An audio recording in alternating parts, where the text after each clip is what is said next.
music with my bro. Willing to dig it, yes or no? Here we go on with the show, the Hell Bro Podcast. Hello, everybody. Welcome to the Hear Me Out Bro podcast. My name's Clark. I'd like to introduce my brother, Eric. Hey, everybody.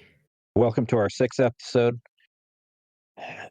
As per usual, you can find our playlists by going to YouTube and searching for at HMOBP.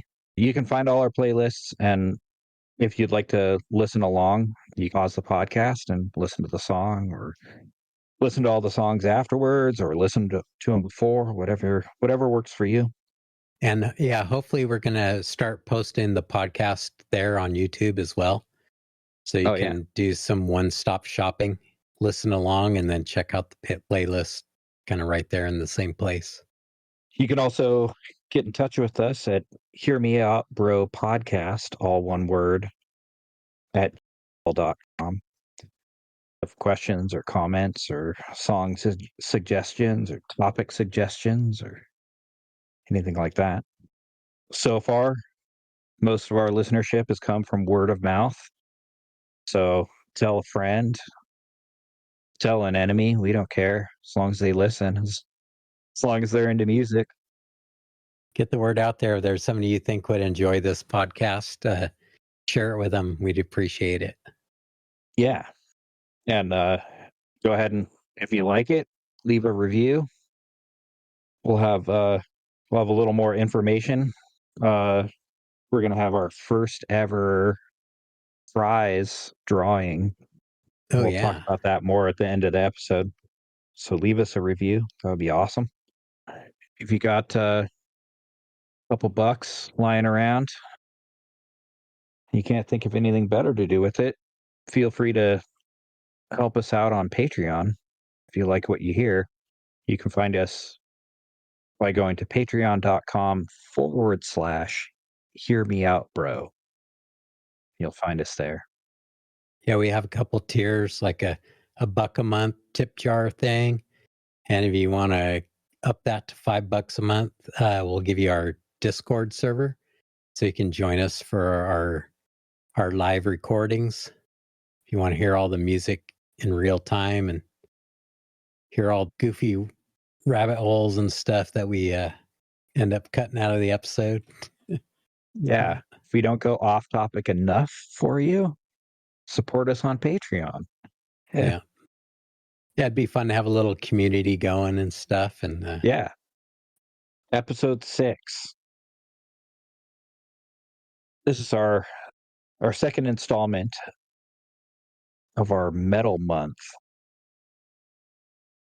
Last month was proto metal, like the origins of heavy metal, stuff that was formative, the stew of heavy metal boiling, being born, like Frankenstein. The cauldron.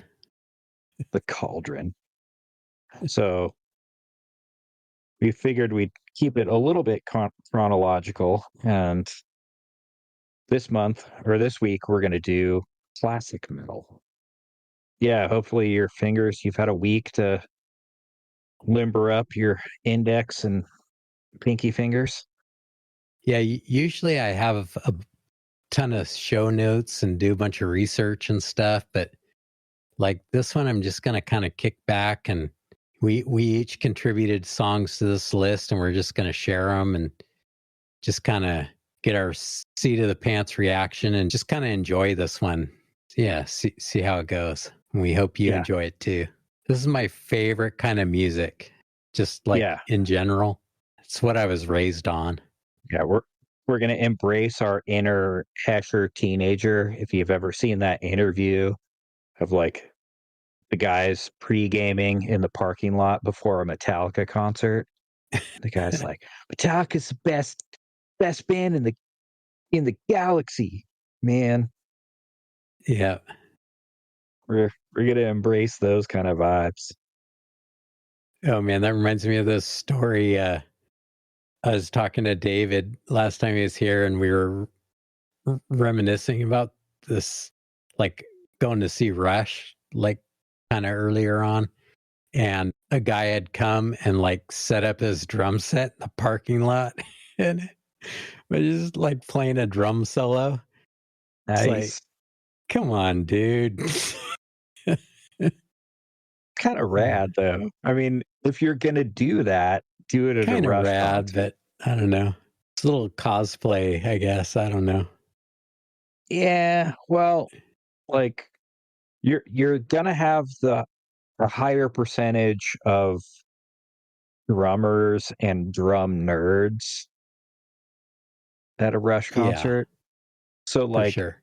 he was raising the flag up the pole and like trying to find his tribe. Yeah, he didn't get much salutes. Uh, But yeah. Well, Rush fans expect only the best, so yeah, that's true. they have high expectations. They have great expectations. Is that a Kiss reference? Oh, maybe. Won't be any Kiss today. Sorry, Kiss No fans. case. Yep. We might do a Kiss episode. We'll see. We might. Usually we do episodes where we have to convince the other person about the band. Before I do that, I have to convince Clark to even let me do a Kiss episode. So there's some pre-convincing behind the scenes that's going to happen for that one. But I don't know. Enough about that. Let's move on. Well, the episode's either going to be like 20 minutes long or 3 hours long, depending on whether or not you edit out all of me complaining about what a D-bag Dean is.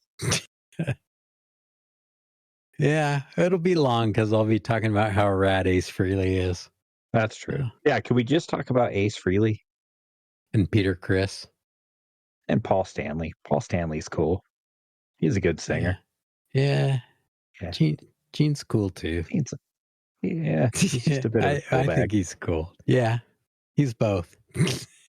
he's a cool bag. So do you want to start us off? Yeah. My first pick, and I put it on the list. And for some reason, I thought this was a little later, but this coulda, woulda, shoulda been on maybe my proto metal thing. But it's so metal that to me, this is classic metal. This is UFO with Rock Bottom from 1974.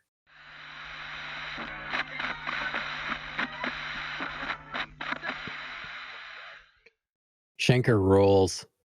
Yeah. I believe that guitar solo was what they refer to as a face melter. Yeah. The guitar sound on there, and he was kind of the first one that I really heard do it. It's called a cocked wah. And you use a wah wah pedal, but you kind of leave it in one spot on that main riff. It's such a classic riff. Oh, totally. Yeah, and there's nowhere to hide in that guitar tone. So that's just like, Nope. that's just raw Schenker talent right there. Nice.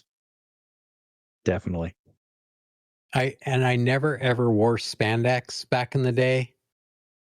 But if I ever did wear spandex then or now, except for bike riding. True.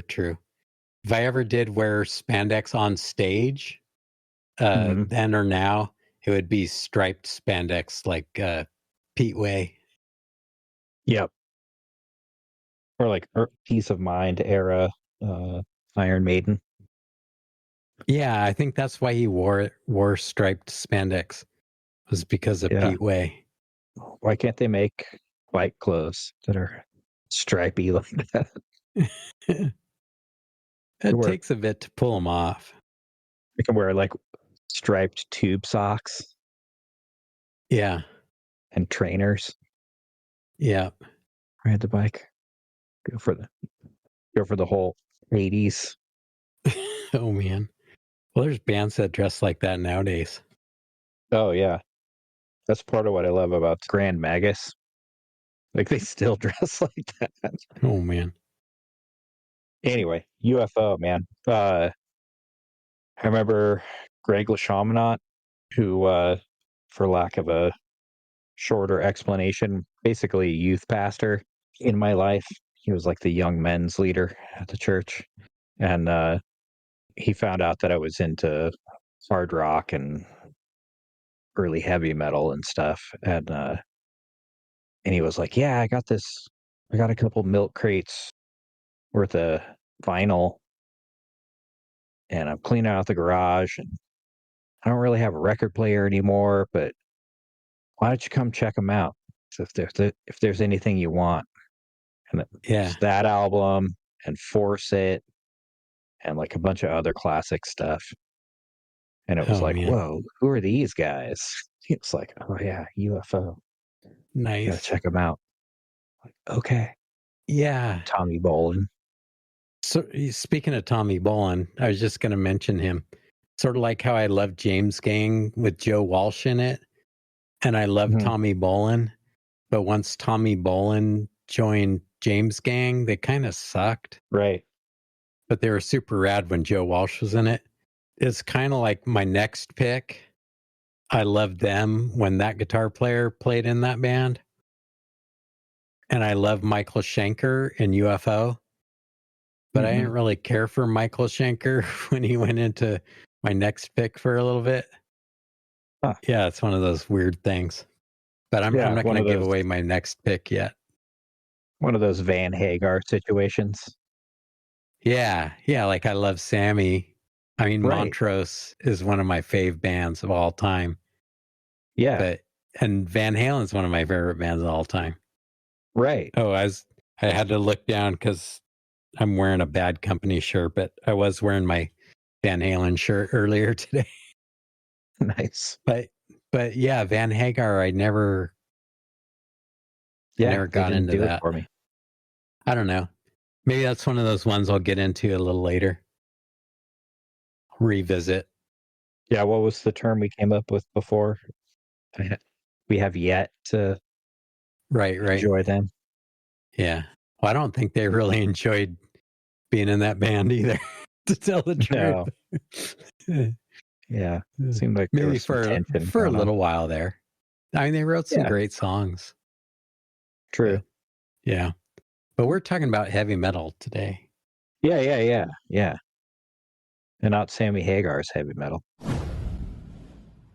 Are we going to rate UFO? Are we going to rate these Oh, ones? yeah.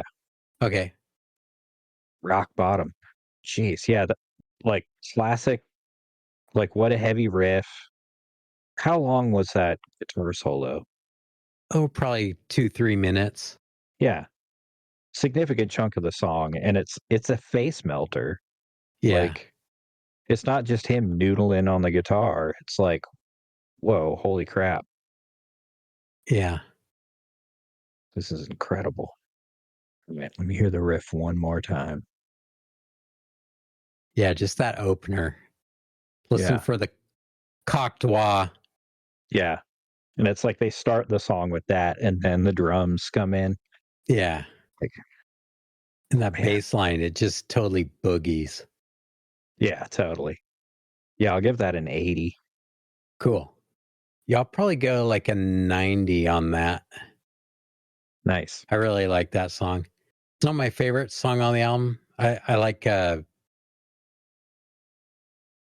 Bill for Comfort Hmm. because like the way he plays guitar on there, like the pick just like chirps off the strings. It's just, he's just Right. digging in, and it's just kind of slow and heavy, and that's my favorite song on the album. But yeah, I'll give Rock Bottom a 90. It's just such a classic song, such a classic riff. Nice. So what's your first pick for today? I'm excited to hear what you picked. I haven't seen your list yet. So my first pick, the band formed they're German. They formed in 81. I just looked it up. This album was from 1984. And the legend is, yeah, supposedly they wrote and recorded all these songs in like 8 days because they'd been around for a while, but they were like, "Oh, okay, we got a record deal." And so they didn't use multi-track recording, so they basically played live in the studio. Oh, they laid this And then down live? yeah, and then Cool. like they just played the next song one after the other. Nice. So it has like a totally like raw feel to it. Yeah. They just laid down their live set to tape, basically. Basically. Nice. I love it when bands do that. But like they really hadn't even like supposedly all these songs were written like 8 days before they recorded them. So Whoa. it's pretty nuts. And I love this album. I love this band. Some of their later stuff or their middle stuff was a little cheesy, but these guys are still around. They just put out an album a couple years ago. But so this is Storm Witch, Skull and Crossbones.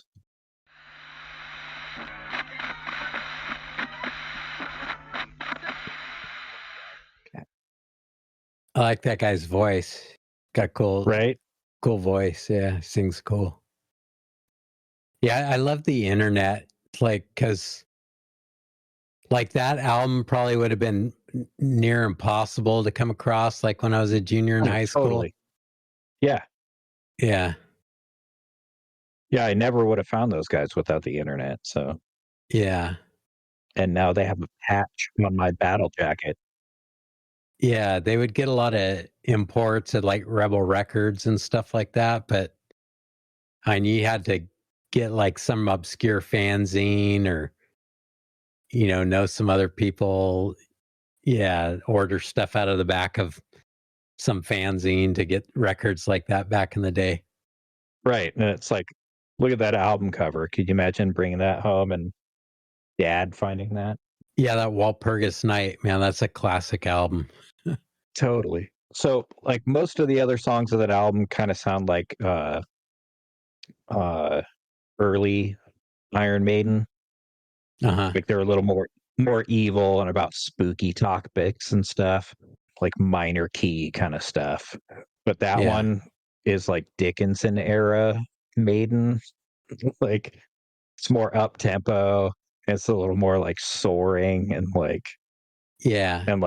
the bass lines in it are just like, you can totally tell they're Steve Harris inspired, like those galloping bass lines and stuff. Yeah. I was gonna say some of that guitar solo, there's some like Richie Blackmoreisms kind of here and Mhm. there. Little trills and stuff. Yeah, I feel a little better about some of the stuff that made our proto list. Because I tried to like lay the foundation for like what we're hearing today. And so when I hear Right. like some Deep Purple kind of stuff going on, or yeah, it's Yeah. like, yeah, that's what I was Yeah, it all going for. carries through. Yeah, I love that band. Like all their album covers are totally cool looking and like Yeah, yeah. their latest album their latest album was 2018 and it's called Bound to the Witch. It's incredible. Every song's a banger. Should I give this one a rating? Yeah. Go for it. I'll give it like a 78. Okay. I mean, it's of the time, but yeah, like the drums are little, like they're EQ'd kind of to be beefy, but they're like stick out a little Yeah. too much. And Yeah, they're kind of lo-fi too. yeah, they're a little lo-fi pokey. Mhm. But yeah, the playing on there was great. Just yeah, a cool band, You could tell they were having fun. Totally. Yeah, I'll go 80 on this one. I love this song. Okay. It's not my favorite song on the album, but it's like it's the only like major key like Like the rest are all kind of doomy and about spooky stuff. We can save those for next month. Yeah, maybe some of those spooky songs will show up on our spooky song Halloween special Yeah. coming up in October. Yeah, but I do love the like the non-native English speaker phrasing. Yeah. But it's like it makes sense, but like a native English speaker like wouldn't phrase a song that way. Like the mighty eagle diving down on the lamb. Pirates don't give mercy when they fight and get the upper hands. You know, some meathead rocker dude from the US or you know, isn't gonna phrase the song like that. Man, we're loading the front end of this like pretty heavy with some German stuff. Yeah, it's weird. And UFO is British, but Schenker was German. I bring it back to America on the tail end of the playlist. Okay. Well, yeah, this next pick will be my last German band. Yeah, it's like we go Germany, Denmark, England in the middle. All right. Should we jump into my next pick? I think you can kind of see our age difference here. It'll be kind of apparent on this episode too. You know, me being a little bit older, like I kind of lean more towards the older stuff. And I mean, it's all going to be older because it's all from the same period. But yeah, our tastes will be apparent on here. Yeah. True. Want to introduce your next song? Yeah, my next pick is Scorpions with Sails of Charon.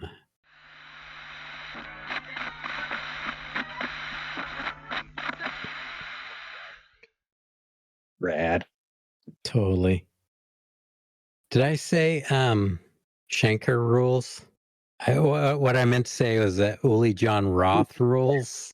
Yeah, I was gonna say the solo that is so badass that they put it at the beginning of the song instead of waiting for it to come around. Dang. Yeah. So I saw Uli John Roth play at a place in Santa Rosa like 10, 15 years ago. His tour bus was late. Like there was like a local opener band. Uh-huh.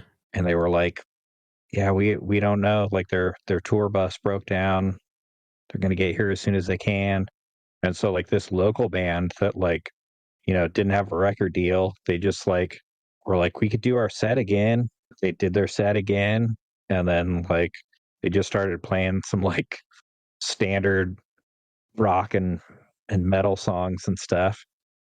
And then like Uli and his band finally showed up like hours late and they're like, we're so sorry. And so they just like they got on stage as soon as they could. They got everything set up and they started playing. And it was like they played until like past when they were like the owners of the club were gonna kick everybody out.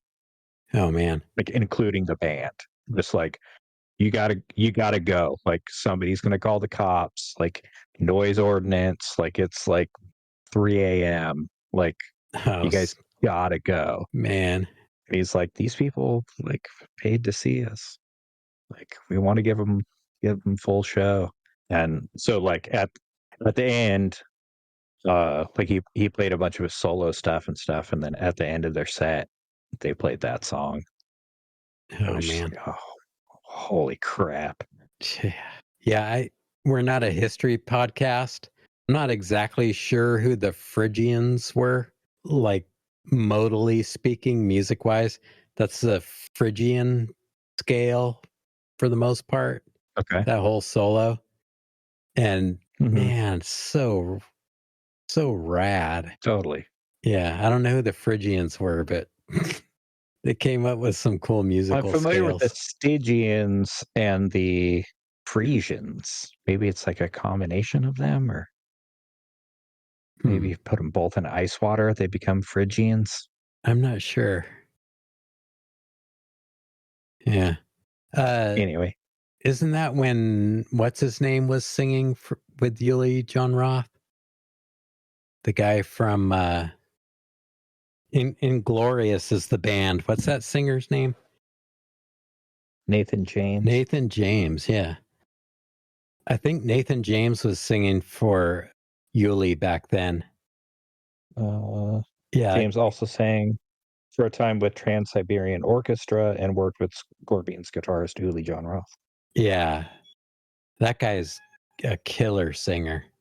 Yeah, I'll have to revisit that. Yeah, his band Inglorious. They're really cool. The one Nice. guy that was playing guitar for them recently is kind of like before Ludwig cut his hair, he was kind of Ludwig's doppelganger. Nice. Looked just like him. Yeah. Nice. Scorpions were a great band. I was thinking about them because they started in like 1963 or something like that. 63 or 64. They started way back then. But like the stuff they played wasn't like what they played later on. My roommate, Jim Daniel, like he was living over in Poland or something for a while, or Czechoslovakia, and he was working at a hotel because he could speak English and stuff. So he got a job at a hotel, and the Scorpions stayed there when they were on tour one time. They all came in and like came up to the counter, and he was just like, "Whoa, it's the Scorpions." They're all wearing like Adidas like leisure wear and stuff, and clogs. Nice. Yeah. It's a good look. Yeah. All right. So how do you say Sales this of is not Sharon? Yeah, I don't think it's alliterative. It's sales of Charon. I think it's Sharon. No, because it's ferryman for the Greek underworld. Right. Yeah, and Greek didn't have a soft C. It was a hard C. But that's how the Scorpions pronounce it. Yeah, but That's how Uli pronounces it. When people ask him, "How do you play Sales of Sharon?" He's like, "Oh, you play Sales of Sharon like this." There. Yeah. Yeah, it's the guy that takes you across river Styx or something. Yeah. Yeah. So you want to rate that one? And we'll kind of keep moving, because how many songs do we have on here this week? 17. This is our most bloated episode yet. We'll get through it. Yeah, we'll get through it. Uli's cool too, because he's got kind of like a hippie vibe to him, kind of, he's like, but not even like a hippie vibe, like a Jimi Hendrix like bass cowboy vibe or something, or just like a mellow. Yeah, and then he's like a total Christian dude. Like he's not like a heavy metal, like an evil heavy metal dude, or like sex, drugs, and rock and roll dude. Yeah. He always rocked a stash, and he would like he would just dress the part, and he was just always like mellow and like easygoing and stuff, like just a cool guy, Yeah, that's how he was when I saw him, still rocking a stash too. Yeah. All right. Yeah, that Phrygian rhythm, just so cool. That whole solo, man, it's like, I know, it's like a textbook. Like, yeah, it's like, I don't know. Well, we'll talk about Iron Maiden and Judas Priest, but I remember somebody once saying that the first time they heard Iron Maiden, they were like, wow, it's like they took Priest and made it eviler. Uli John Roth, it's like you took Richie Blackmore and like Well, it's not really derivative though. made him even It's cooler. so original. It's not, but it's like it's got that like I'm gonna break out of like the rock box. Yeah, he Like I'm he gonna pull pulled it these out like of the other ether. rhythms in and like this up. Yeah, He channeled that solo from somewhere. yeah, yeah. So like Richie Blackmore and Uli John Roth, like they seem like they're like reincarnated from like bards of the past, from like ancient times or something. Like they're pulling something back. They from the they have time. a little bit of what like Paganini had or something. Mm-hmm. Yeah. I'm gonna go 88 Okay. on that one. Yeah, I'll give it like a 94. It's just so iconic. Yeah. And like other people play that mode, but like nobody's done it better than him, you know? Yeah. Yeah, and to play that mode and still make it like heavy and badass. Yeah. Like He brought that out of nowhere and nobody's done anything better since for like right. for that vibe. Yeah, Uli's great. Nice. And Scorpions are great. Right.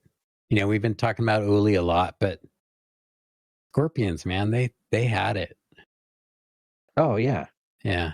Like yeah, and it's like the opposite of the Van Hagar thing that it's like I love both eras of Yeah. well, all three eras of Scorpions. Like Yeah, I could have put any Scorpions on here, but to me, like totally. Uli period Scorpions, man, there's not much better than that. No.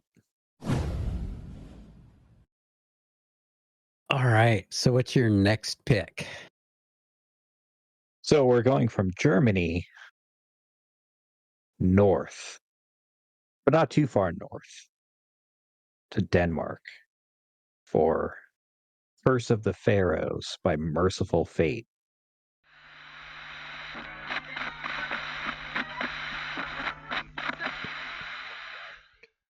Yeah, I never really got into those guys back in the day. I had a lot of friends that listened to them, but like, I don't know, I never got into any of the like upside down cross bands or like, and to me, King Diamond, and I appreciate, you know, he's like a real showman. He's really into the whole stage and the theatrics.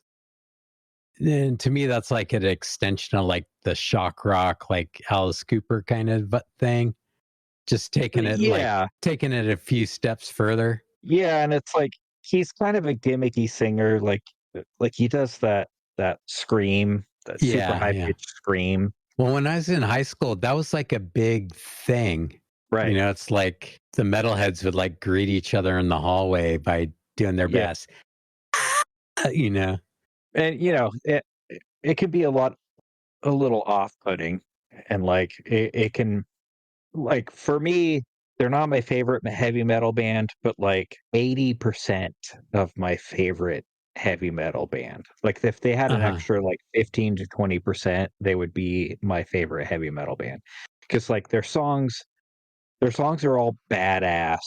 They have super cool lyrics.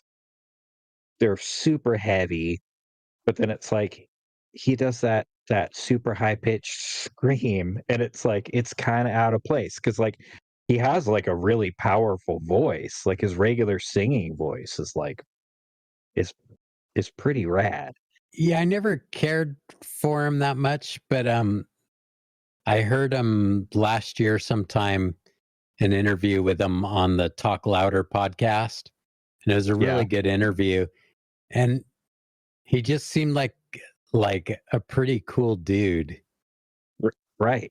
But I don't know. For me, it's kind of like the same reason I don't like watch horror movies and stuff. Like certain horror movies. But yeah. Certain horror movies. Yeah. Just like the thematic thing of it is like, it's not my vibe. Right. Yeah. And we'll talk about this more in the in a thrash metal episode next week. There's certain bands where it's just like they're purely doing it just for like shock value and like just, oh, we're gonna talk about gnarly stuff. Yeah, I wasn't into a lot of the thrash stuff either. It's like Yeah, I can appreciate some of it, but the yeah, whole there's some stuff that evil, thing. It's like not my cup of tea. these guys totally lean into the upside down crosses, the evil, Yeah. but there's like, Well, and he's like one of the early face painters too. oh, totally. But it's kind of like, I don't know how to describe it. There's like this extra like 15 to 20% that's like, yeah, we're doing this for the shock value, but like, come on, it's fun, right? Like, get on board. Yeah, to me it's like, like Maiden, those guys are all players. It's like besides King Diamond, I couldn't name another member of Merciful Fate. Right. And maybe it's just like a rotating thing of players, like coming in and out to support the tour. Don't quote me on this. We're not a history podcast, but I think there was like some bad blood, like there was some butthurtedness, I think. Because he started his own band later on. Yeah, just King And like Diamond. I think there were some issues when he was trying to play Merciful Fate songs. Like,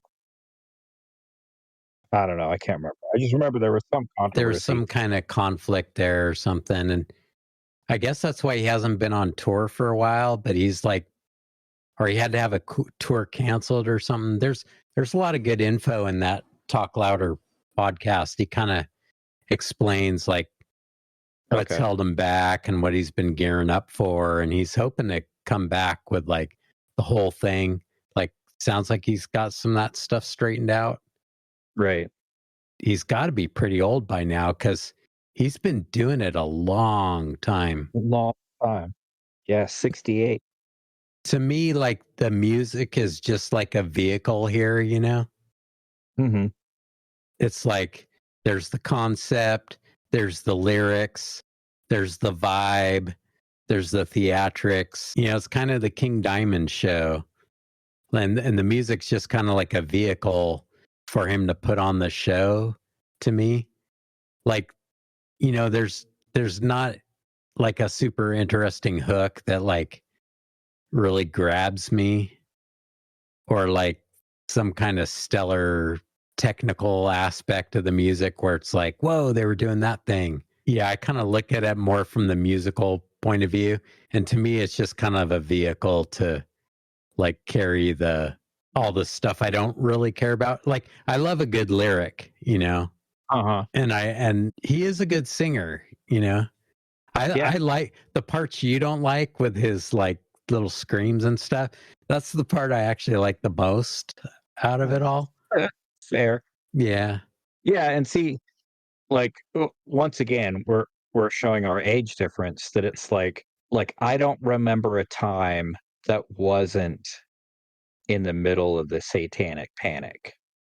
And so it's like I grew up Right. like, man, if you saw that album cover, it was like, oh, run away. Well, see, and me, like, I mean, we kind of grew up in a religious family. And Mhm. like, I just caught the brunt of it, because I was like, when I was younger, I was like a huge AC/DC fan and, I love metal. And yeah, so I had to rub up against that pretty hard. And to me, it was like, but I love the music, it's like there's something like redeeming here, like redeeming qualities to this music. It's like, Mhm. I mean, AC/DC, I mean, come on. If you don't like AC/DC, I don't have time for you, you know?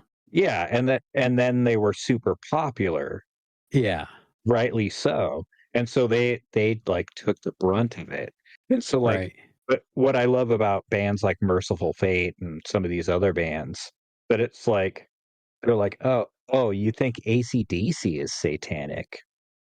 Like, clutch E- prepare to clutch your pearls. Right. But see, that's like what wasn't compelling to me. It was always Oh, about the music. see, I love taking the piss, and it's like Tipper Gore and her her little coffee clutch. Like those, that's my tribe. It's the people that are just like, look, prepare to clutch your pearls. Like, Yeah, come it's on. like a band or not, but don't like make a whole like movement to try and shut somebody down for doing what they're doing. Yeah, and he is. So what did you give it? I'll give it a 75. Okay. Just because, like, I I like this band. Like, I like the cartoony evil stuff. Yeah. And then like the lyrics from these guys are so cool. Like, I'm rating it lower just because I don't like the high pitched screams. Like, it's kind of a gimmick. I appreciate it more than I used to, but there's so much music out there. It's like that I do enjoy listening to that I wouldn't like move over or like make space for this in the pantry. Okay. But Fair. also like in high school we had this friend Tony, and he sang a little bit like King Diamond, and so he was Mhm. like King Diamond was it for him. Tony was a cool dude, you know, and he also like walked around in like fur boots and stuff, like Oh, knee-high fur boots. So for me it's hard to like parse out like King Diamond and Merciful Fate from our buddy Tony McCurry. It's like, I don't know. I can't like separate the two in my mind. I can't separate the kind of music with like the kind of people that were way into it when I was in high school or something, you know? okay. Yeah, fair. So I have like a little bias to it. You know, I'm not like looking back.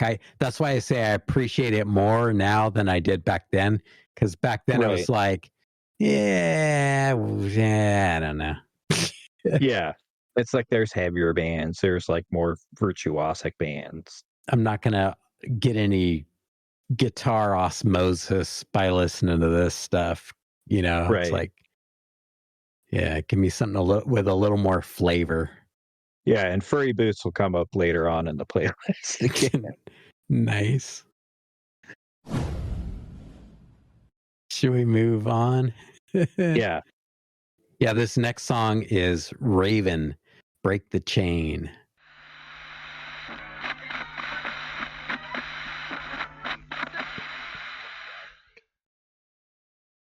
Rad.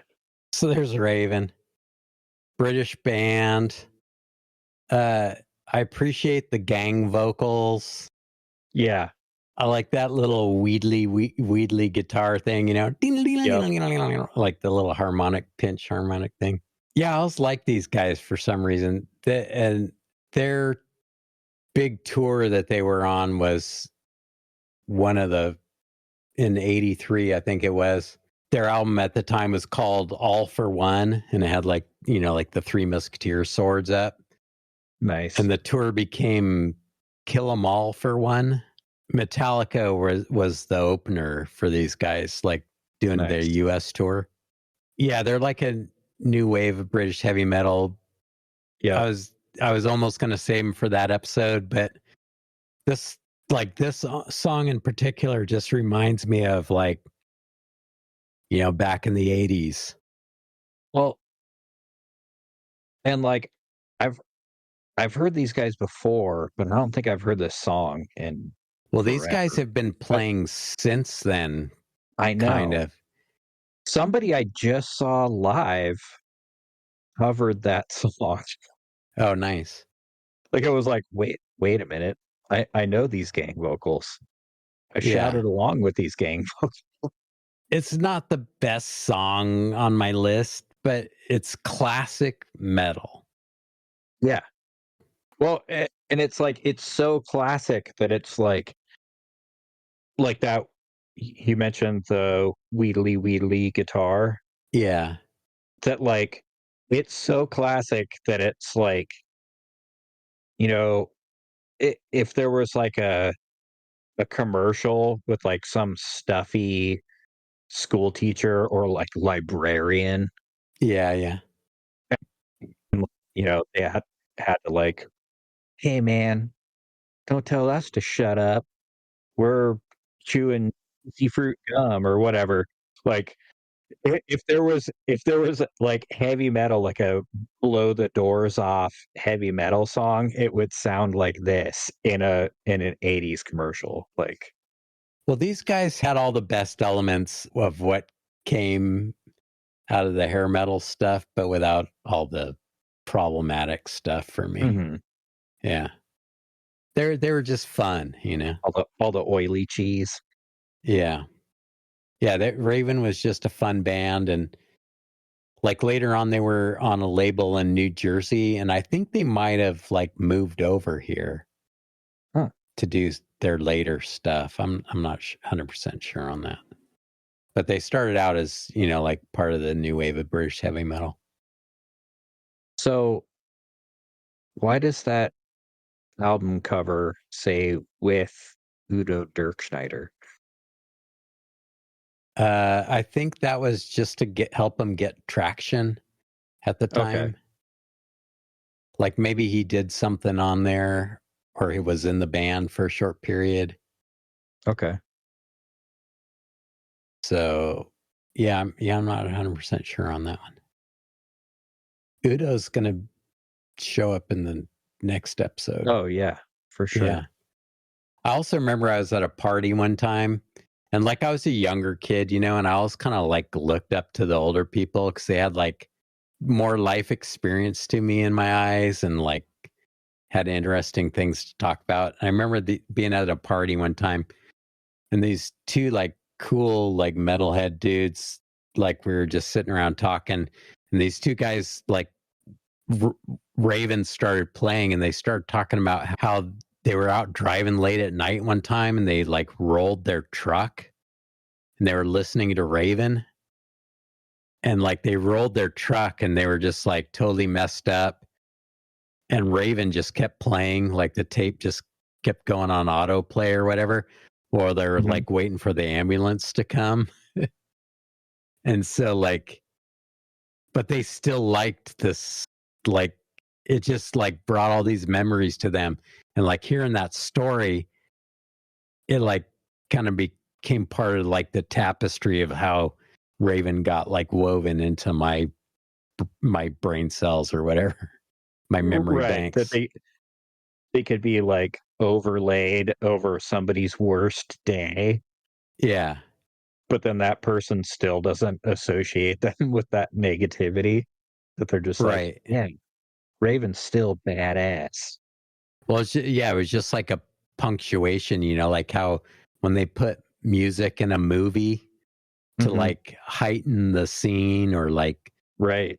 yeah, or like punctuate it or kind of drive it home.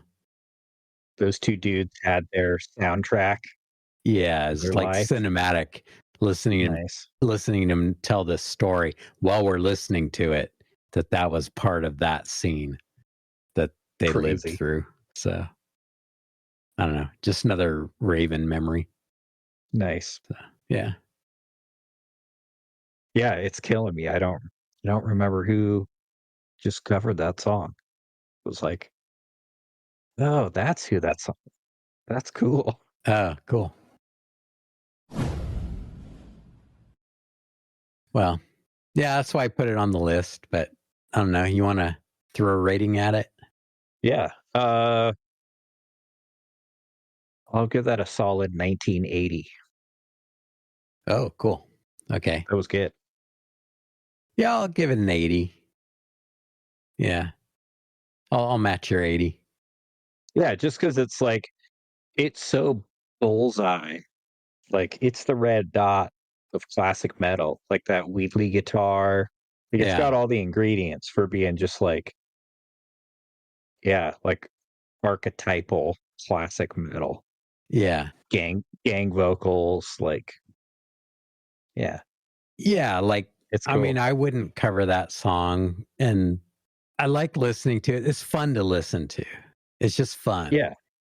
And to me, it's like classic. It's like, You wouldn't cover that song, man? Like say it was like the last night of the tour, and the tour was totally killer, and like it was like second encore, and you're all sweaty. if I could invite one of the original members of Raven up to play the song with me, Yeah, I they're would in the fully audience. cover it. Yeah. Yeah, if they like jumped up on, and if the guy could sing it or something, or if the Yeah. Wheatley guy could come up and do the Wheatles on the guitar. Well, it would be like I think I've told you before, and we'll probably talk about it again in the pagan and folk metal. But the when I saw that band Ensiferum, Uh-huh. and like I think it was their second encore, the accordion player came out Oh and yeah. like reintroduced everybody in the band, and they were all playing different instruments, and it reminded Erica and I of when it was your 50th birthday party, Oh yeah, yeah. and we got all the guys from Coffee and Donuts there, and you guys were all playing different instruments, and Yeah. like you were playing Tom Sawyer, and Erica was like, "That's just not fair." Like Eric's a guitar player, but he's playing Tom Sawyer on drums. Like, what? Oh. It's not fair. And so, like, yeah, you know, your band's been on tour for like the last couple months. It's the last night of the tour. Like, it should blow out the doors. Like, what's their last name? The Graham brothers are in the audience. Yeah, yeah, those guys are brothers. Yeah, Maybe we'll and bring you're them like, back for a band of brothers and new wave of British heavy metal. oh, the Gallagher brothers. Yeah, Gallagher brothers, right? the Gallagher brothers are out in the audience. Not And to you're be like, confused with those other Gallagher brothers that have been making the news lately. I don't think they were actually brothers. The guys from Oasis. Oh, yeah. See, Uh, that shows what I was listening to at the time. Yeah, yeah. Everybody's like, they're getting back together, and it's like, cool. when did they break up? Yeah. I don't read the National Enquirer or like what's the one over in Britain? The Daily Mail. Yeah, I don't read the Daily Mail. I don't subscribe to the Daily Mail email feed. Yeah, once they stop having page 3 girls, it's like, what's the point? Yeah, like if you guys all came back out on stage playing different instruments, you wouldn't cover Ravens Break the Chain. Like, maybe the whole audience. Maybe. Yeah, it depends on the audience. That'd be rad, dude. If you're all sweaty and loosened up, that song would be fun to play. It would be fun. It's just a fun song. See? Yeah. Cool. Okay, what's up next?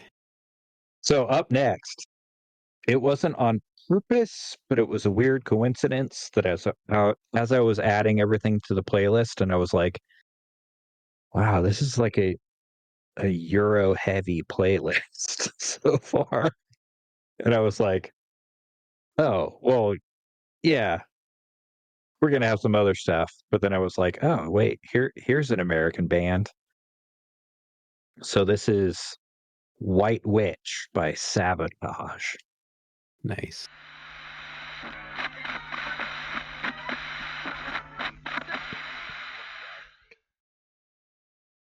Yeah, those guys are good. Right? Yeah. That song's almost like thrash metal. Like, it's borderline thrash metal. I mean, it pretty much is thrash metal. Pretty much. It could have gone in next week's episode, but well, I was gonna say,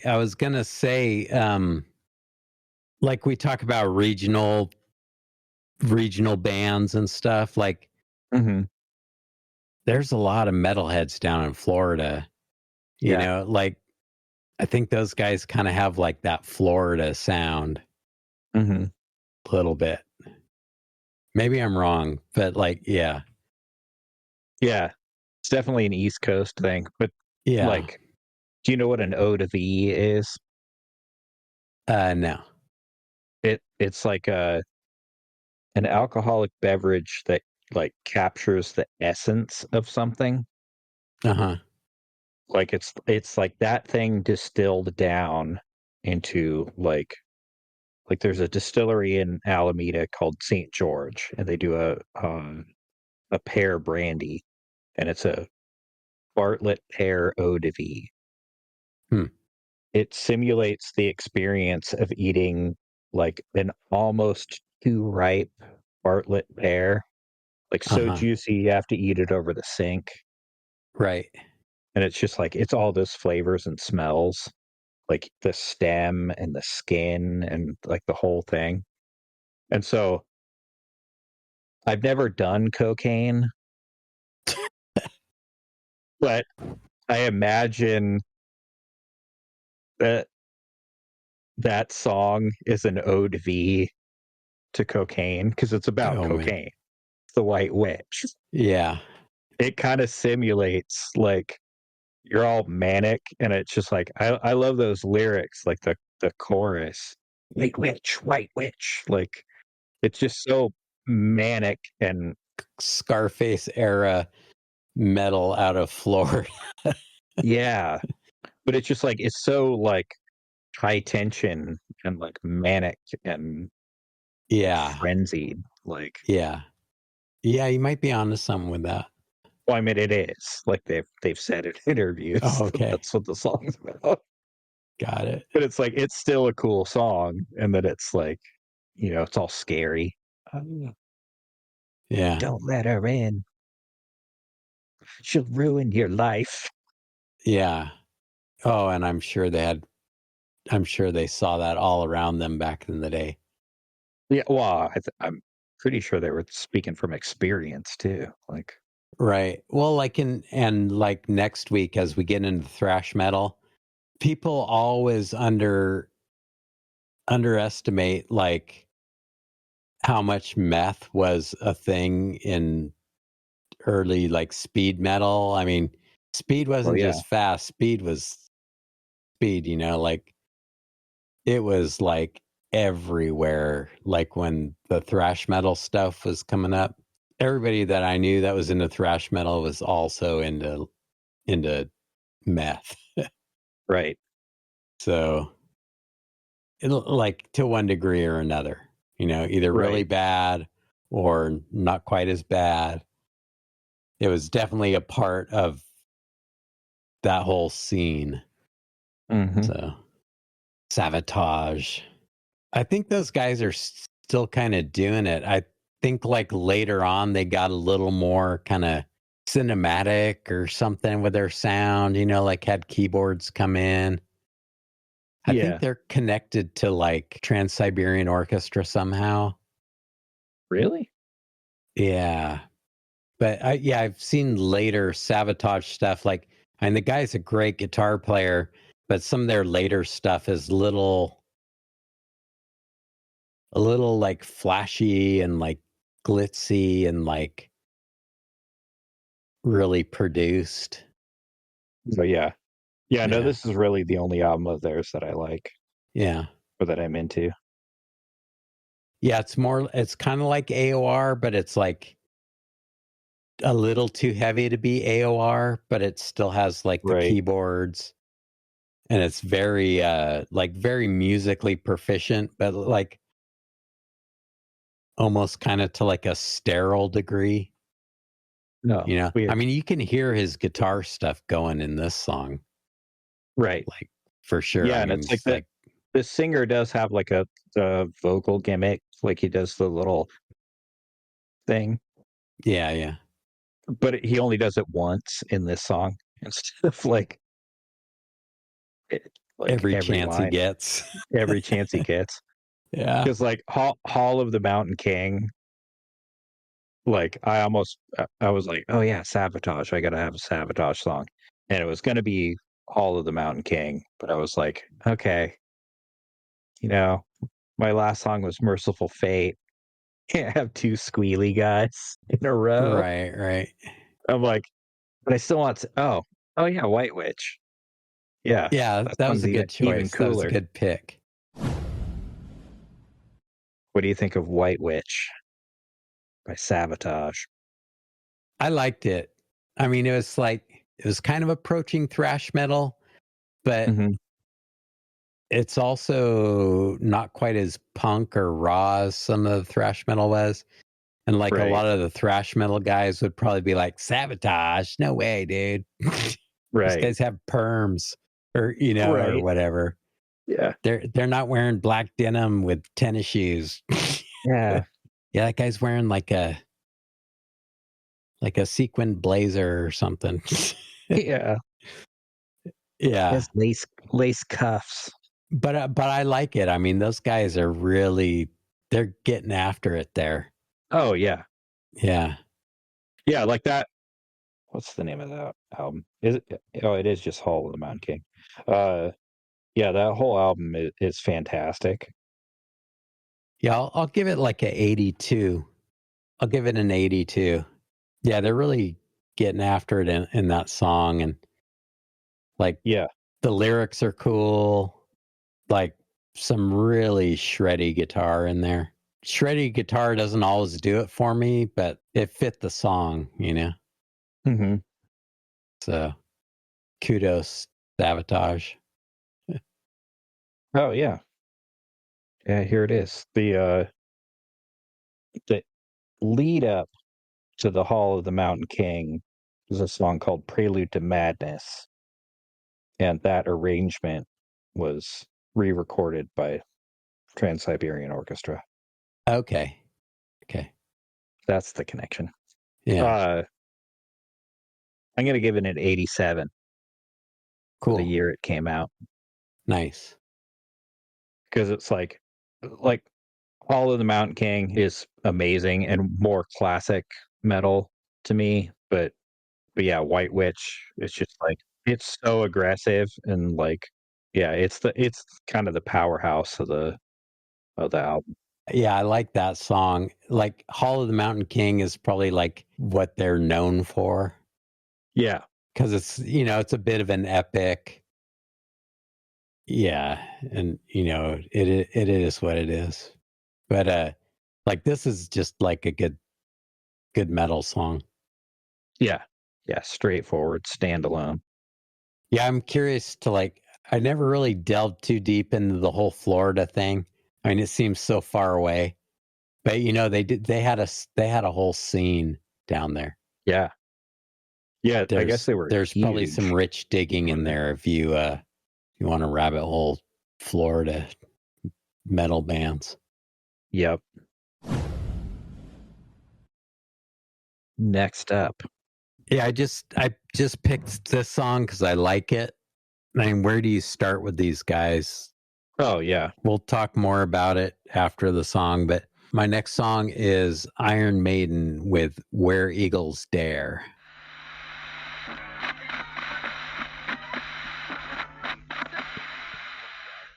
Yeah. Oh man. Maiden is so great. Where do you even begin? Okay, well, kind of why I put this song, like, I love Old Maiden. I love Clive Burr. I love Paul Di'Anno. Like, I knew Nico McBrain, like, from when he was playing in Pat Travers' band. Mhm. And, like, before this album came out, I was like, Nico McBrain, he's a good drummer, but with Maiden, I mean, come on, Clive Burr. But like, this is the first song on Peace of Mind, which is their fourth album. Mm-hmm. And it's like, oh, Nico McBrain. Yes, it's going to be okay. Yeah. It's like Nico's Back in Black. It's like, oh, yeah, yeah. exactly. Yeah, we're good. Yeah. It's different, but we're good. Yeah. everything's going to be okay. Yeah, and it's like you're gonna laugh when you see my Maiden pick, because it's like, Iron Maiden. They always sound like Iron Maiden, which is like, I mean, that's like not a dig at all. It's like you go get a steak, you want it to taste like steak. Like Yeah. like they always deliver. Yes. When they have like a super long epic song, like 14 minutes, and it's like that's cool. When they they have some banger like war song, it's totally cool. When they have like a dramatic, like melancholy song, it's cool. They kind of do different things all under the same Iron Maiden umbrella. Like, Eddie, it's always Eddie, even when he's wearing like a cavalry uniform. It's Eddie, even when he's a Egyptian mummy. It's still Right. Eddie. But like Eddie when he's a pilot, when he's a fighter pilot, is like my very first introduction to Eddie, to Yeah. Iron Maiden. I had a friend whose younger brother, like younger by quite a bit. So like when we were like in junior high, he was probably in grade school, like not even middle school. So he was probably like, I don't know, 7 or 8, and he was a huge Maiden fan. And so Yeah. my friend's little brother had a bunch of Iron Maiden posters, and that was the first time. And it was like Eddie with the flight cap on and the goggles in the cockpit, and it was like, whoa, oh, what is Yeah. Yeah. happening here? Yeah. And so, yeah, like fighter pilot, aeronautical Eddie, and like aeronautical Iron Maiden is like my first taste of Iron Maiden. So it's interesting that you went for Eagles there. Yeah. They were such a thing in my youth. Like me and Dave Hensley we snuck out in the middle of the night and we painted a Killer's Eddie on the spillway at the baseball Yeah. park. Mm-hmm. I think the statute of limitations is gone, and probably so is that old painting. But yeah, Yeah. Well, it lasted longer because Neil and I oh, threw all the spray paint in a cardboard box, all the spray paint that Dad had in a cardboard box, and took it over there and went and touched restored it up. the Eddie. Yeah. Oh, excellent. So he lasted another 5 years or something. Yeah, my friend Tom was like a super early adopter of Maiden. He would get like the import records at Rebel Records, and he'd always, like, whenever a picture disc came out, he'd get the picture disc. And like I'd go hang out at his house after school, and he'd like would be playing along like note for note on the drums. Like Clive Burr was like the man for him, and Mhm. it's just like, dang, Tom can play those songs. And it was cool. And he was like the year older than me in school, and it was so cool. And yeah, so I was into the early stuff. And then like Number of the Beast came out, and then pretty much like everybody was in the Maiden, and which was okay. It's like it didn't make the album any worse. That's still a killer album. No. And then me and cousin Joe got into it one time in Facebook. I was like, yeah, I think Power Slave's probably my favorite album. He's like, how can you have a favorite album? It's like, Yeah. yeah, you're right. It could be Killers, could be Power Slave, could be Peace of Mind. It's like, okay, yeah, it's like you can't really choose. Even if it's like a matter of life and death. Brighter Than a Thousand Suns. I I I will die on the hill that might be Maiden's greatest song. They have so many good ones. I mean, I the know. Trooper, Run to the Hills, just Yeah. Power Slave, Rime of the 2 Ancient Minutes to Mariner. Midnight. Yeah.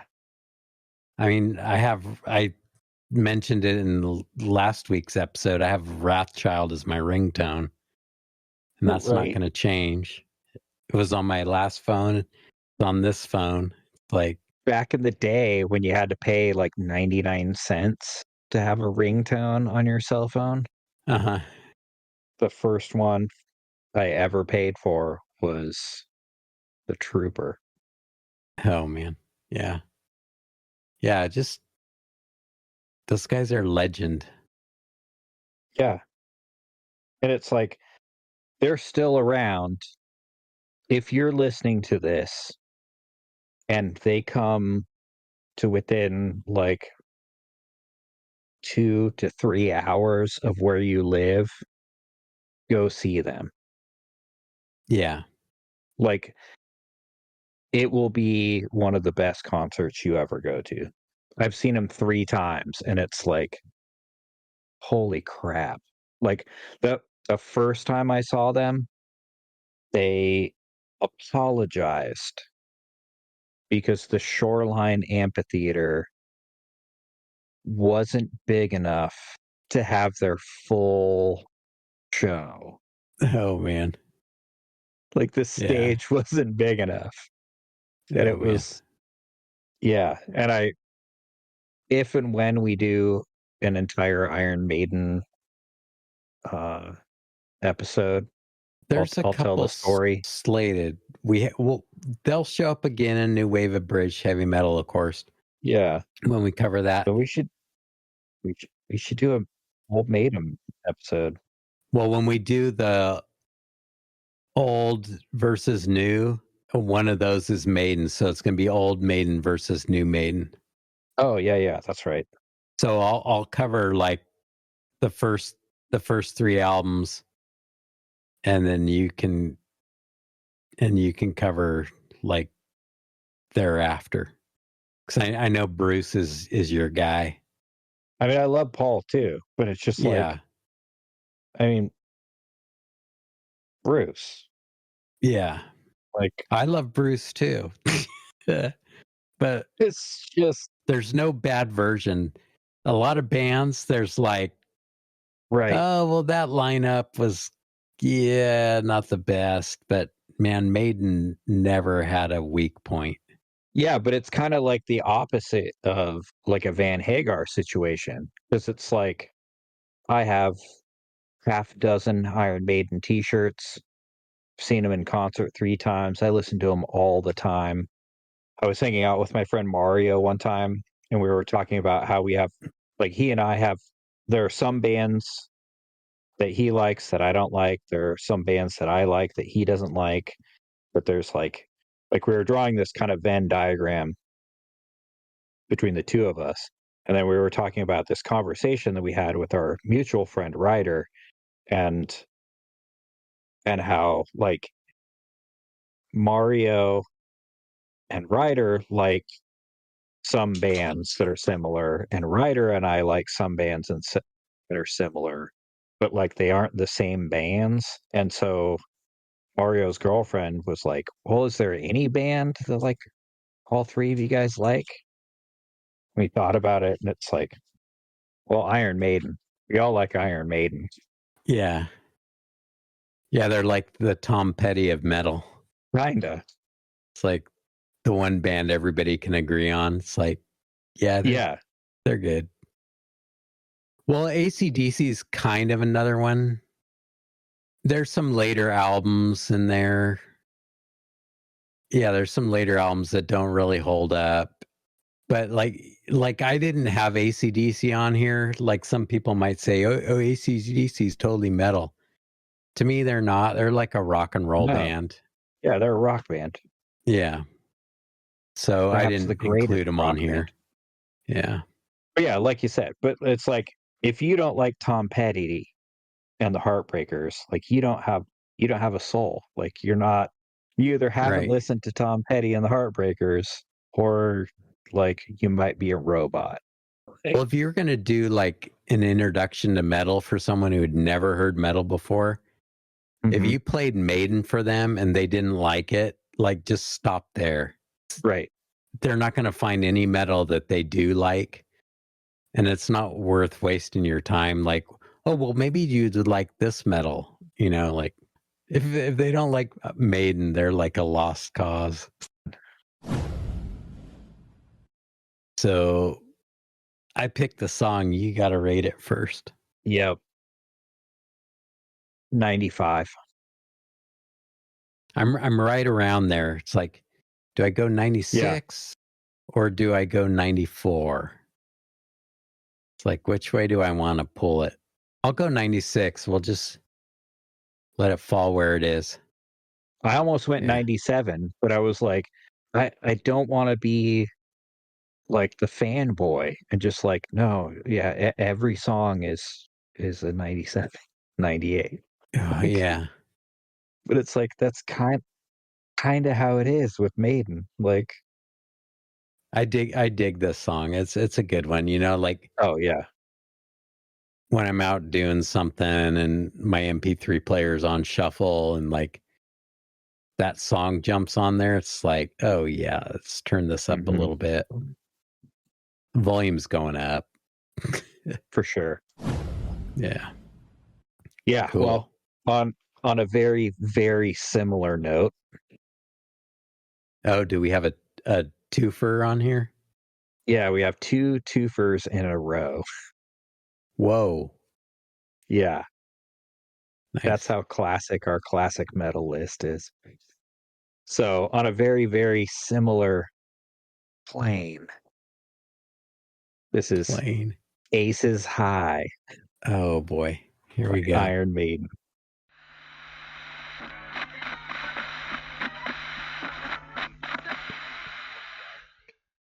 Man, Steve Harris. Yeah. What a beast. Absolutely. Any band that can make Winston Churchill metal. Yeah. Come on. I'm glad we went 95, 96 on the last song because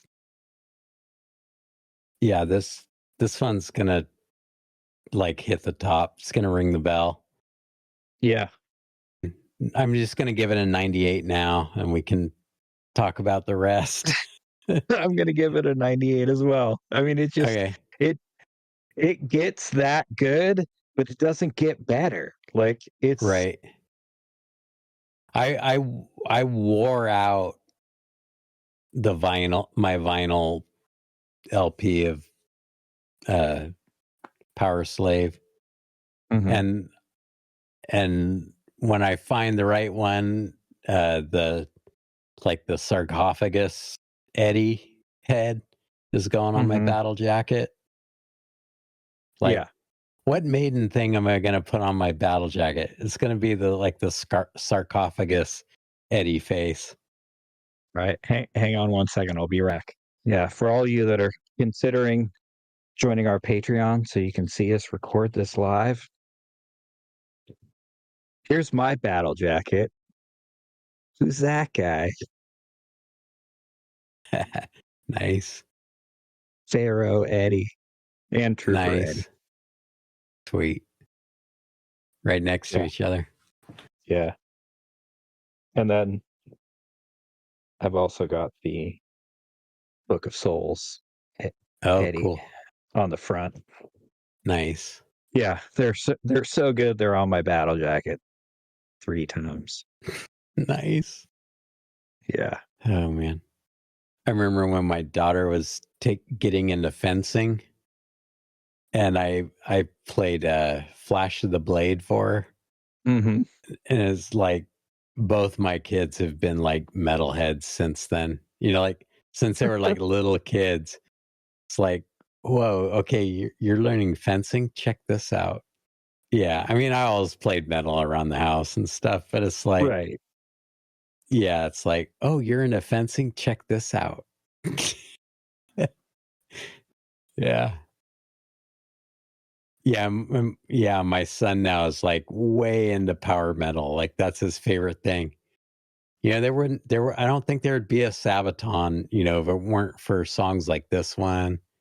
Oh, 100%. Yeah. Yeah, it's just, Yeah. oh It's like man. they took the Trooper and Aces High and the Klansman, and they're just like they made a career out of like distilling the military Iron Maiden songs.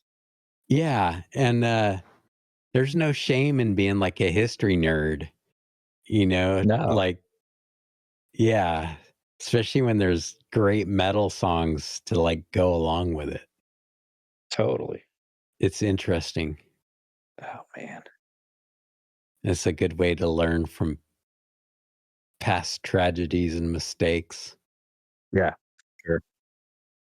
Like you were saying, like with all the made up stuff and everything and whatever, it's like real life is 10 times scarier than any of the made up stuff. And like just regular people can be more evil and nasty Oh, when totally. they're put into certain situations than like your worst nightmare. So it's Hmm. like, what should we really be afraid of? Exactly. I know it keeps me up at night. But anyways, we already scored this one. Should we just move on? We're going to hear more Maiden. If you keep listening to our podcast, this won't be the Yeah, last Maiden you hear. I promise you that. 100%. Yeah. Yeah, it's just they play this every time, and like if they're playing on a stage where they can have their full set, they have like a crop that's a full size Spitfire, Oh, man. and it's like they usually play it if it's not. I don't think they've ever done it as the first song, but it's always like the first like encore or whatever. Like Yeah. the stage goes dark, and then like the Churchill speech comes on, and everybody's like, "Oh my Right. god, they're gonna play Aces High," and then like song starts, and it's just oh man, it blows the doors off the place. And it has more meaning like when you think about Bruce just being such a renaissance man, Yeah, I didn't put any well, Saxon on here, but like he used to sing for Saxon and it's like he just went up to Maiden and was like, I'm your right. next singer. And they're like, "Oh, you are you?" And it's like, "Yeah." Then he sings with them and it's like, yes, you are." From now on. But like him being such a renaissance man, it's just like flash of the blade. Oh yeah, he's a pretty competitive fencer. Yeah. Aces High. Oh, he flies all their tour planes around. He's like the captain. Hmm. Like the whole aviation thing. It's like, Yeah. give me a break. It's like how many lifetimes of like totally badass stuff does this guy have crammed into his life? Totally. And for everybody screaming at their earbuds, he sang for Samson, not Saxon. Sorry, yes. Yeah, Samson. Saxon is pretty rad. Samson, not so much. No, I I have yet that to is what I appreciate meant. Samson. I always get Yeah, I them know that's what you meant. confused. Yeah. I get him Yeah. confused too, but I was gonna when I mentioned before that it's kind of the opposite of like a Van Hagar situation, that like Bruce was singing for Samson and he came and sang for Maiden, and it was peanut butter and chocolate for me. That it was like this is two Yeah. great tastes that taste great together, because it's like you can hear Bruce being awesome in Samson, but like that band isn't. isn't Iron Maiden. Yeah. And I love Clive Burr and I love Paul Di'Anno, but neither one of them could have taken Maiden where Maiden went. Yeah. To the stratosphere, man. Where eagles stare. Exactly. All right. Should we move on to the next pick? Yeah. Okay. Yeah, my next pick is Judas Priest, Heading Out to the Highway.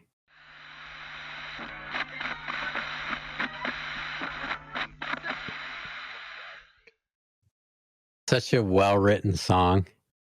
Totally. Like, yeah. They do the chorus and he like holds that note and they jump back into the main riff under that. Mm-hmm. And yeah, the guitar solo, it's just the two of them like harmonizing, like all a Thin Lizzy, but just real simple, just straightforward, like no frills. Yeah, just and then they do that same like the main riff at the end, but like blow it down into the ending. Mm-hmm. Yeah, it's just so well crafted. Yeah. Yeah, they're so good. Oh man, and that's just like classic Halford there. All his antics and stuff and oh yeah. I have a different idea of classic Halford. But yeah. I'm feeling it. Like that song's awesome. Yeah, I mean like British Steel is a must-have album. 100%. But like Point of Entry, man, there's some good songs on there. Yeah. Like growing up, I couldn't have Judas Priest albums in the house, right? Nope. But our older sister had like this Arista artist showcase, like double album. It had like Boomtown Rats and Fabulous Thunderbirds and the Romantics, I think. And it had this song and another song from Point Entry on there. So like we had this record in the house, but it wasn't a Judas Priest album, but it like this song was on this Arista artist showcase. And it was like, oh man, this like besides all my AC/DC albums, like we got some more metal in the house that I can actually like listen to whenever I want, Yeah. They have some songs that are a little bit of it, like they like tank a little bit for me. It's like, it's a little over the top, or it's like it's a little too cheesy, or it's like a little when they get anthemic, it's kind of okay. Yeah, like I'll clap along, but come on, get to well, like what you were saying with like that peach or pear brandy or whatever. It's like the Eau de Vie. Yeah, there's some stuff that's a real strong flavor, but it's not your favorite flavor. Mm-hmm. Like I don't know, like somebody blowing cigar smoke in your face or something. If you're not the one smoking the cigar, but somebody else is like blowing it in your face. Right. Like, I don't know. Yeah. Sometimes Priest is that for me. Yeah, a little bit. Yeah. Like Grinder is a fun song, on British Steel, but it's like, come on. It's like, I don't know, themed to like some cartoon or something. Yeah, that's kind of why I like it. What's the Metal Gods? Yeah. Like that one with like the marching sound effect. Yeah, the dragging giant concrete feet or whatever it is. Yeah. It's like it's pretty silly. Yeah, it's silly. But when they're not being silly, like there's no one more badass than Priest. Oh, totally. Like, yeah. Good Lord. Breaking the Law should have probably been on here. Yeah, well, it's like that was something I wanted to talk about it, and we'll talk about it again later on in the playlist. But like we're kind of going, you can't really call Aces High a deep cut, but Right. or Eagles Dare.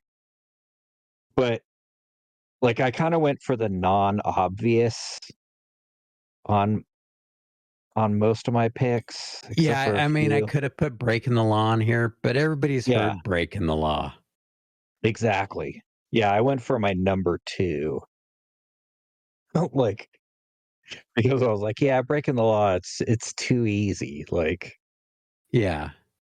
Yeah, you either love it or you hate it. And if you hate it, you're probably not listening to our metal episodes. Probably not. Yeah, and like some songs you'd put on here, it's like, and you could pick the obvious song, and it's like, oh, well, okay, I got to give it a 98. And then Right, we're just gonna have exactly. all 98s. So it's like, Right, well, here's a song maybe people haven't heard as much. Hasn't been done to right. death. It's a killer song. It's like it'll score high too, but it's not the obvious pick.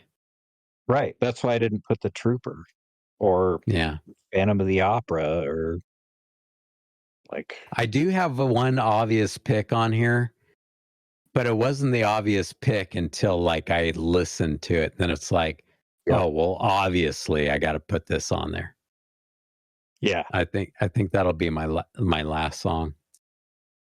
Yeah, and Yeah. it's like I saw your list and put it on the playlist and it was like, "Oh man, that was my pick."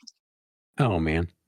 I was afraid that was going to happen. It's like, oh, should I consult with Clark first beforehand, make sure we don't just all Uh, pick the same stuff? it might have happened that way. Like I did kind of react to your Iron Maiden for sure. Yeah. But it was like, all right, yeah. Well, what do you give? What do you give Priest? I'm gonna give it a 91. Okay. It's a great song. It's not my favorite Priest song, Yeah, I think I'll give it a but 94. yeah, it's good. Just that riff is so strong. I'm like Yeah, a it's so sucker good. for a good riff. How he does that high note and then they jump into that riff underneath and he just holds it out. It's like, Yeah, ah, perfect. Just it's so well crafted. absolutely. Yeah, undeniable. Yeah. So I'm the youngest, and so I was always a little angrier than the rest of you guys. So Hmm, when I maybe. maybe, I hid my angst pretty well. yeah, I guess, being the baby, I had the freedom to let my angst out Right. a little more. So yeah, I identify with the angrier side of Judas Priest. So this is screaming for vengeance. Nice.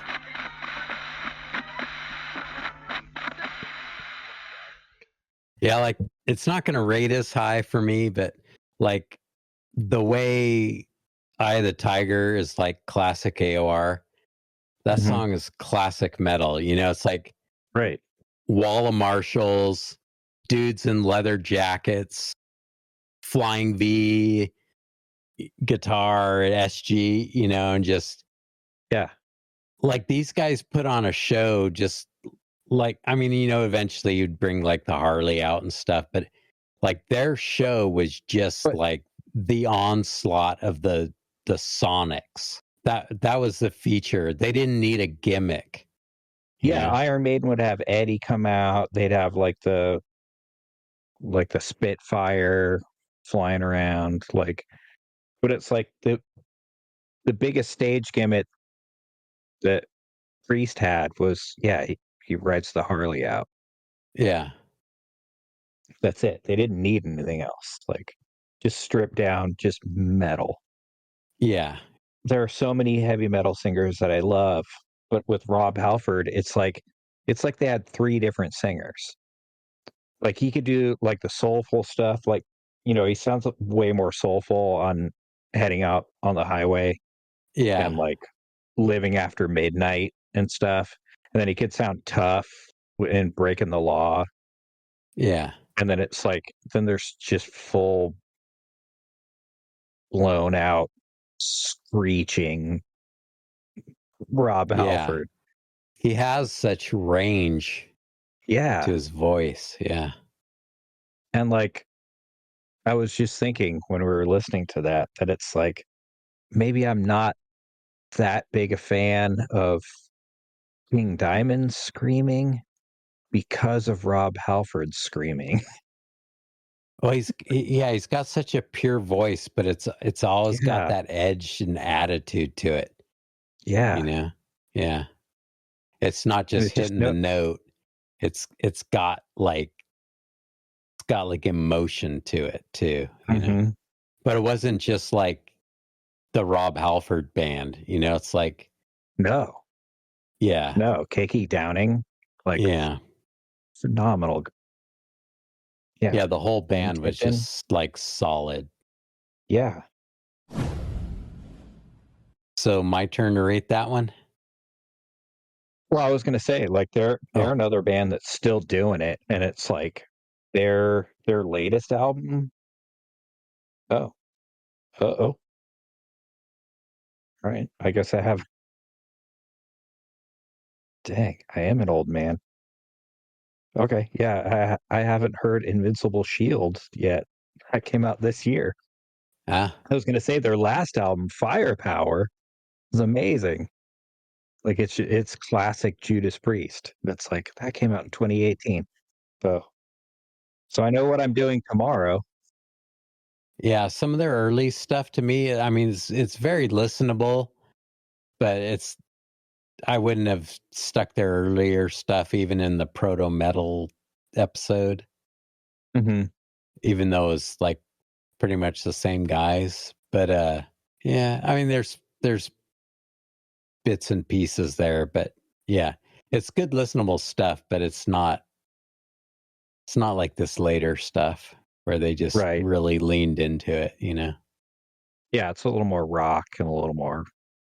Yeah. I always get early Judas Priest and Hawkwind mixed up in my mind.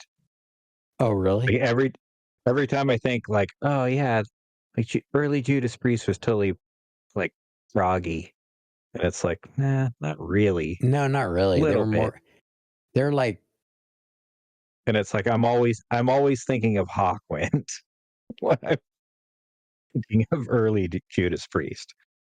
yeah, yeah. When I'm thinking that they're too proggy, it's like no. Yeah, well, they had Thinking like Hawkwind, dude. saxophone and stuff. Like Hawkwind wasn't really cool until like Lemmy got in there Mhm. and they started getting that driving bass. Yep. But yeah, some of the Hawkwind guys like ended up in one of my favorite bands. But they were a weird thing. I think they were popular because like a bunch of 14-year-old English dudes wanted to see a lady get up, dance naked on stage, and that like. Why are you saying that like it's a bad thing? Oh, I'm just saying it's like they weren't there to like for the music so much. Yeah, okay. Yeah. It's like, yeah, that chick Fair. gets up naked on stage. Let's go. All right, should I rate Screaming for Vengeance? I'll give it a 90. I mean, that's like solid classic metal. Yeah. It doesn't have the nostalgia factor for me because it's like kind of a little later for me, you know? Mm-hmm. But yeah, it's just solid classic metal. I'll give it a 93. Okay, cool. Yeah, because it's just, man, that song comes on and it's like, put your pencils down. We're not doing anything else right now till this song's over. Yeah, actually, we used to in high school, there was, I can't remember what class it was, but there were some times where we'd just be like doing worksheets or having to write, and we could bring records into play. Like Mhm. everybody could pick what record got played. It was always British Steel. Like every Nice. time, like, no, just put British Steel on again. Why not? Yeah. That teacher knew how to keep all the adolescent boys in his class happy. Just Yep. put on some Priest. They'll shut up. Do their homework. Nice. Yeah. All right. Next up. Next up, some more new wave of British heavy metal. This is Tank, Filth Hounds of Hades.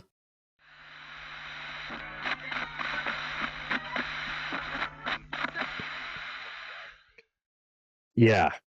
Man, they're just some blokes, you know? Yeah. I'm glad we're on the same page. Like the earlier part of our playlist was getting a little too erudite and a little highfalutin, Yeah. high concept heavy metal. Like, oh, it's about something and it's this and it's Yeah, this. too Or, heady. no, it's actually this. Yeah, very heady. And sometimes you just gotta light something on fire and then kick it over. Yep. Yeah. Yeah, too heavy for punk. A little too much volume coming off the stage. Yep. Yeah, but still just like that youthful energy of just like, Yep. let's go, you know?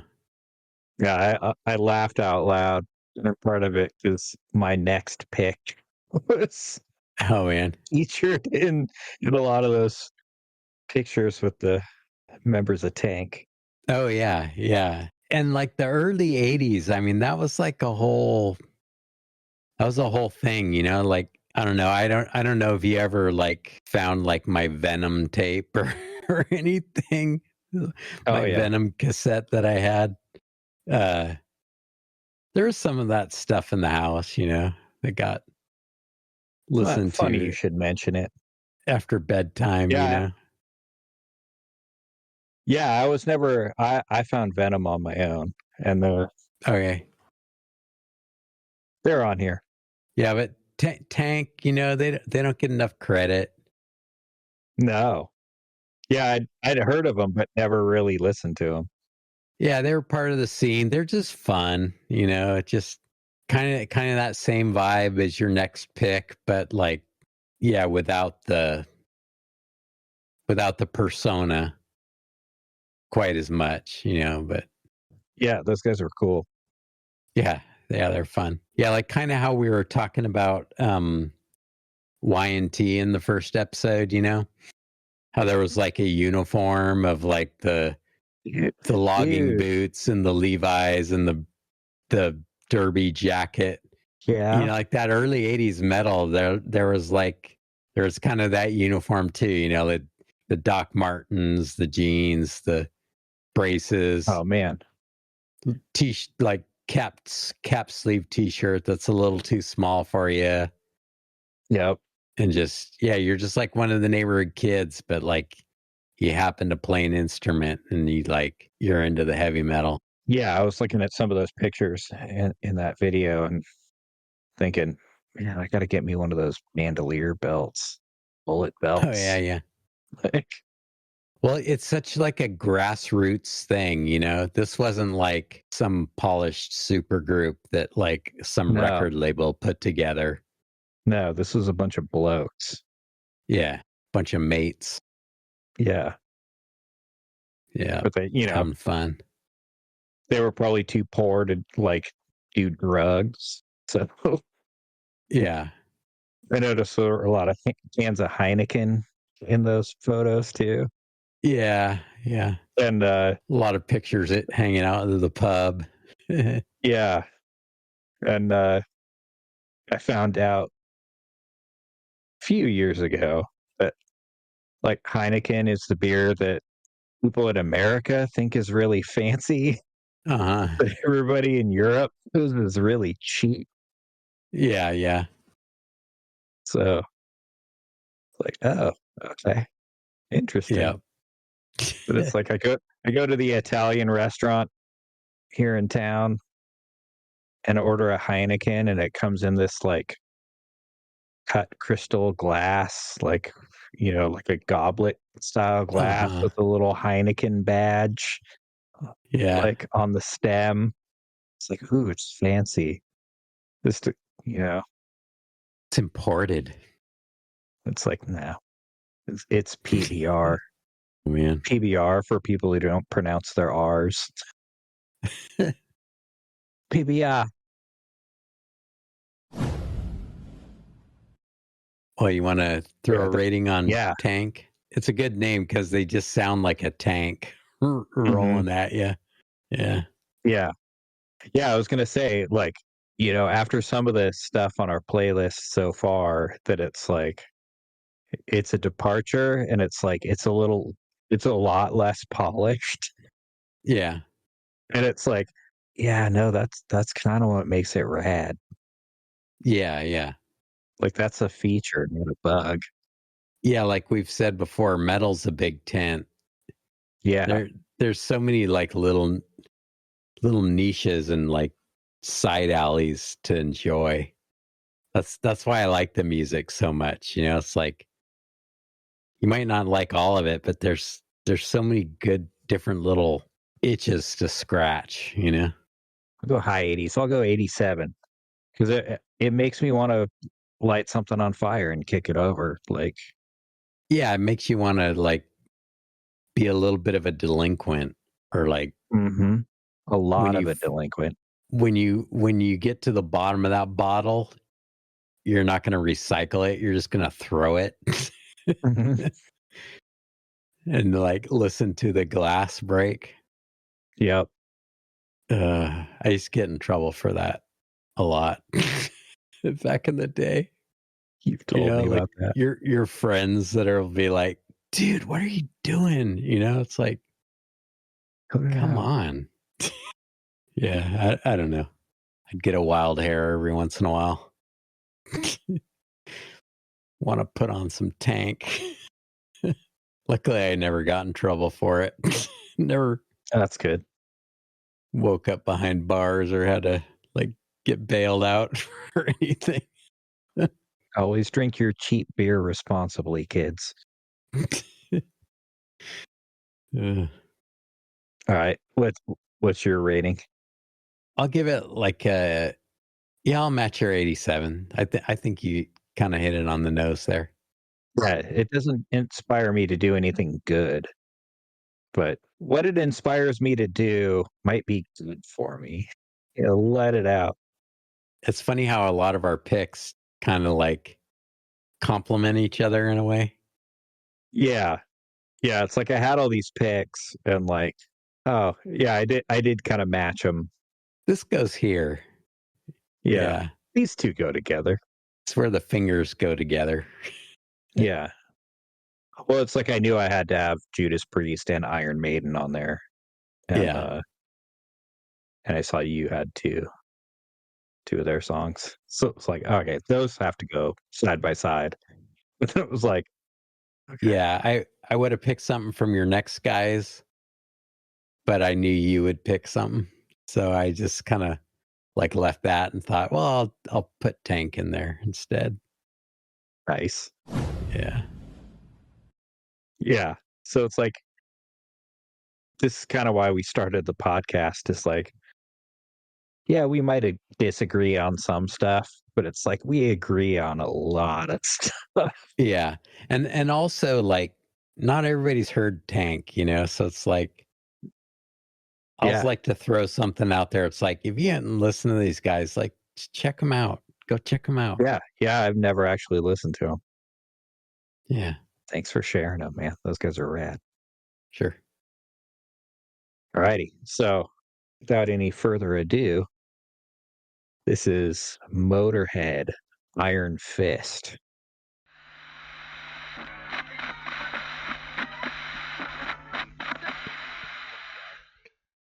There's a handful of artists like that I wish were still in the world. Mm-hmm. Like the world's a little bit crappier place without them here anymore. Yep. And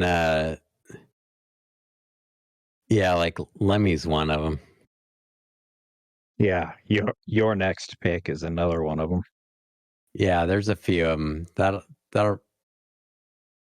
yeah, it'll come up. But yeah, the world's like a worse place without them around anymore. You know, it's like we're on a different quantum path now or something. You know, without Lemmy Kilmeister around anymore. Yeah.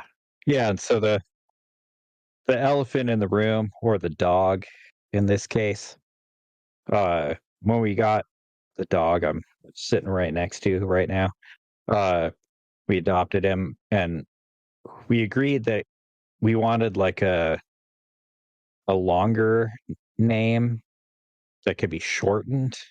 And so like I thought like my first thought was like, oh well, we could name him Heimdall. It was like, this dog, he's a really cute dog, and he has like Call really him kind Dolly. No, he has like really piercing eyes, and like that was one of the features. Like Heimdall was like the far-sighted Norse god Uh-huh. that could see everything, and I was like, we could call him Heimdall. We could call him Jaime for short. And so we were like driving home, and dog was sleeping in the back of the Subaru, and we were listening to music and driving up. We met the people we adopted him from down in the East Bay. So it's about an hour drive home, and we were listening to a bunch of songs, and it was like, there we go. Like, Yeah. so we took a name from mythology, from Finnish mythology. Lemminkainen, who was the wanton lover boy archetype, and all his stories are like, he's kind of a horn dog, and he gets in trouble, and Yeah, I'm he's laughing because I always, know your dog. yep. Yeah. And then it was like, yeah, and Lemminkainen, it's kind of a mouthful. It's it's even harder to spell, and it was like, well, and we call him Lemmy for short. Yeah, perfect. Yeah, it fits him to a T. Yeah, but he's actually a nice dog. He just gets a little excited Yeah. sometimes. He likes to bark at stuff that needs to Yeah. get How much barking does at. he weigh? Let's 70 we're not pounds. talking about a chihuahua here. No, the 70-pound dog. He's I tell everybody that he's half pit bull, half boxer, half kangaroo. Yeah. Oh man. Yeah, so we named him after Lemmy Kilmister. Nice. Yeah, see, I was always like a metalhead, but like, I didn't dress like a metalhead or whatever. Like, I didn't have long hair until I was like, till I left home, because mom was always on my case about having long hair. So like, and I was really into the punk rock stuff too, so I had my group of punk rock friends. I had my group of metal friends. And then like me and my friend Mike, like Mike was into metal, Mike was into punk, and we're both into blues and stuff. We were into all kinds of music, like back in the 80s. So like we could like go between groups and stuff, but like between all the groups, like everybody dug Motorhead. The punks loved Motorhead, the metalheads loved Motorhead. Yeah, it was like common ground. It was like the Rosetta Stone of like what everybody could like get behind. Yeah, and they're one of the bands that I was lucky enough to see before Lemmy passed away. It was the last song, or the last concert I ever went to where I didn't bring hearing protection. Oh yeah. Because I'd been to a bunch of concerts before, and like, you you're driving home and your ears are kind of fuzzy. Maybe you get home and there's still a little buzz going on, little buzz in your ear going on, and Yeah. and then you wake up in the morning and you're fine. But seeing Motorhead, it was a solid 5 days for the hearing loss went away, the temporary hearing loss went away, and it was like, I think I did some permanent damage here. Like I know I lost some range, some hearing range. So it was like, yeah, I can't not bring. Yeah. It's not just the volume, it's like the frequency too. Yeah, Yeah. yeah, it's the iron fist, Yeah. the devil's grit, ripping your Yeah. eardrums out. Yeah, they were so loud, but it was just like it's Motorhead. But it was like huge, huge mosh pit, and it was just like I was like, I gotta be up here. I like went to the front of the pit, and there were like these three well over 6 foot Hispanic dudes, and I just like hung on to them. They were Uh-huh. like, right on, dude. Hooked onto the train. Yeah. Yeah. And so we were like, for the Motorhead's whole set was just like hanging out with these three enormous dudes, and they were Oh like, right man. on, dude. You stuck in. It's like, thanks to you. Oh man. Yeah. So it's kind of like my recommendations for mosh pitting, because I'm 50 years old and I'm still known to go into the mosh pits, and Oh man. I've been in several mosh pits this year. Nice. It's the opposite of prison. You still want to find the biggest guy there, but you want to make friends with him. Like, don't try to knock him out. Yeah, just get in their wake. Just surf Yep. their wake. Yep. Yeah, so Lemmy was also in Hawkwind before he started Motorhead.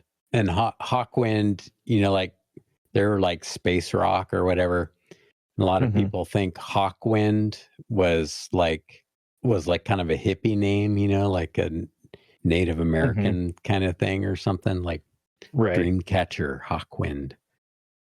But it was the one thing the guy that started the band like was known for all the time was like hawking loogies and passing wind. Ew. So that's where Hawkwind came from. It's like hawking loogies and farting. Okay. Yeah. And also way back when in England, Lemmy was one of Jimi Hendrix's roadies. Yeah. He was like a longtime rock and roll road dog. Yeah. So he's got a little bit of the like Jimi Hendrix mojo rubbed off onto him. Yeah. Yeah. One of their other songs. Like, I picked Iron Fist for a couple different reasons. Like, Ace of Spades, the obvious choice. Right. My actual favorite Motorhead song is Love Me Like a Reptile, or Love Me Like a Reptoil. Uh-huh. I love it when they pronounce I's as O's when a singer does that. It's so good. And then they also, so it was between this and Road Crew. Oh yeah. So like being a roadie, life on the road. I'll give this one a 92. Yeah, it's good stuff. Lemmy's just I miss that Yeah. guy. Yeah, I'm only going to give it a 90 because it's not Ace of Spades or Yeah. Love Me Like a Reptile. But so I ended up picking it because one of my favorite bands, Corpaclani, covers it, and they play it live every once in a while, and it's like, Oh, cool. okay. If it's good for if it's good enough for Corpaclani, it's good enough for you. It's good enough for me. Like, Well, I like this one because there's I don't know, there's a lot going on musically in it. Like yeah, Lemmy showing he's not just like a one trick pony, you know. Like right. they got some depth to him. Yeah, Like some people might hear Motorhead and just like think they're like a one trick pony and just like it all would sound the same to them. But mhm. yeah, this one's got a little depth to it. It's not just the mountains; it's got some of the valleys in there too. All right. Oh man, Your next one. yeah, this is Black Sabbath with Heaven and Hell.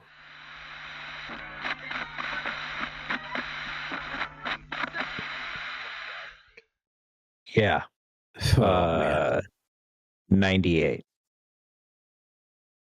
yeah, 98. It's like Like, it's like 4 or 5 different songs.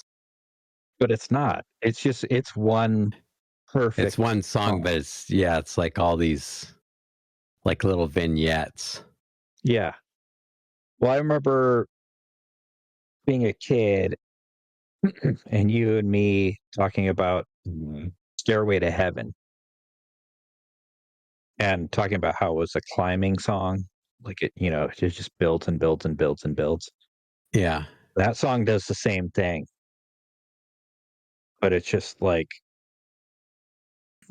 Dio comes in and like his voice is just so crystal clear and it's like he's conveying so much meaning to you as the listener that it's like he draws you in. It's like there's wisdom being taught here. I need to listen. Like this song continues to build and it's just like that ending cycle is just so phenomenal. Yeah, Stairway's kind of like sex, you know? Like it starts out kind of down here with some making out and then things get a little hotter and heavier and then it like Mhm. picks up a little bit and it kind of gets faster toward the end and then it like kind of then it's done. But like this song, like a diamond is a piece of coal that's like exposed to extreme heat and pressure and it becomes this Right. diamond. And then like little facets get cut off the diamond, like to get that cut. At this point, Ronnie James Dio was like the perfectly cut diamond.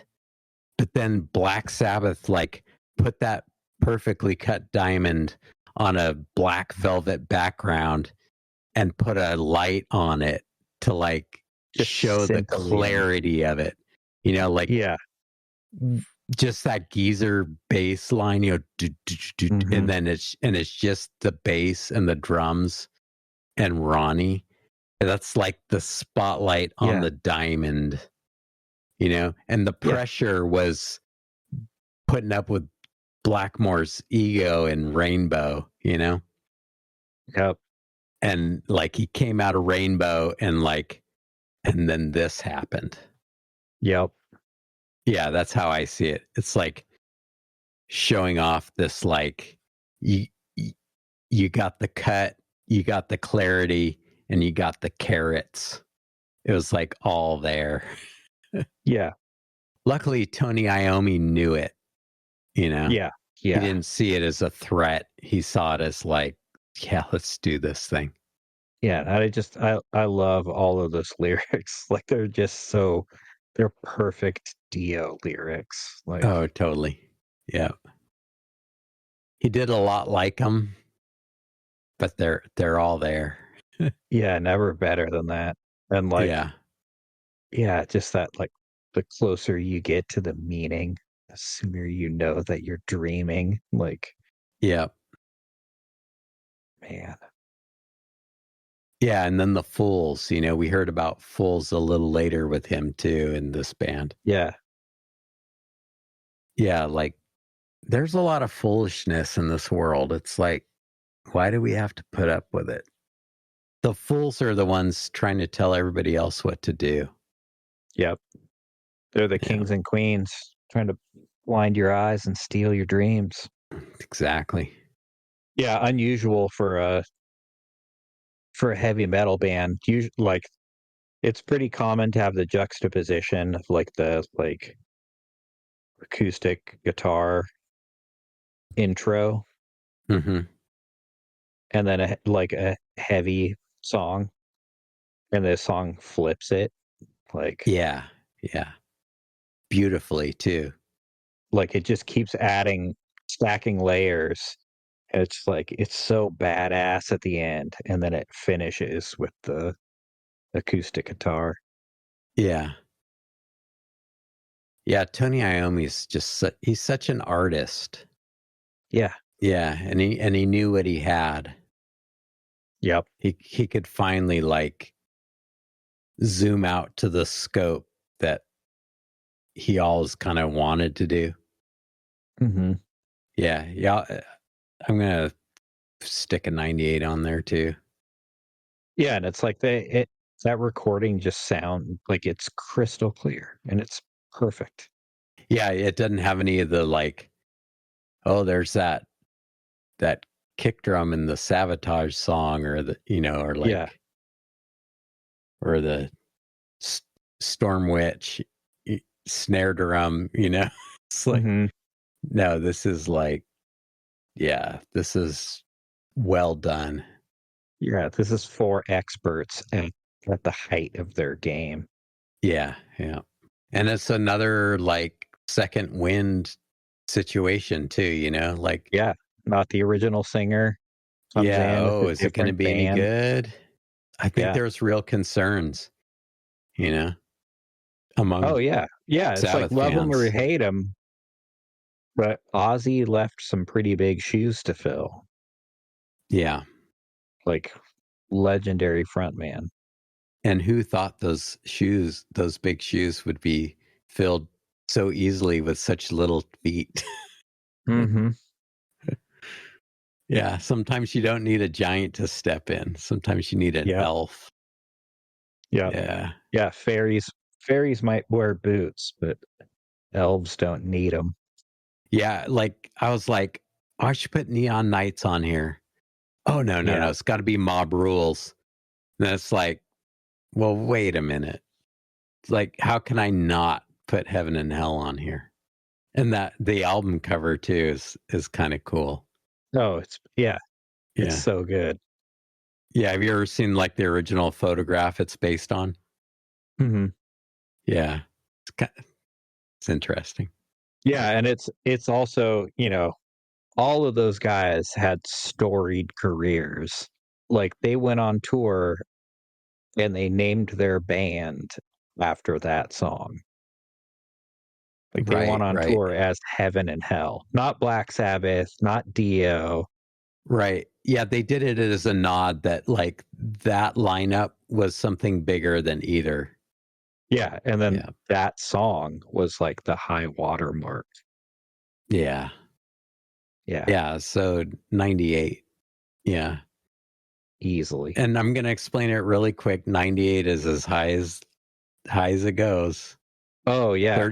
35's as low as it goes. 98's as high as it goes. We don't always announce it at the beginning of every episode, but if you listen to our other episodes, you know what's going on now. So yeah, what is it? The American Bandstand Radar record?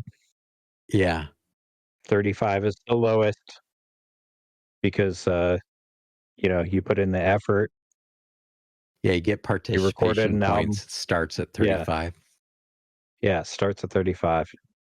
And then like there can't be a perfect song. Some songs come close, but like right.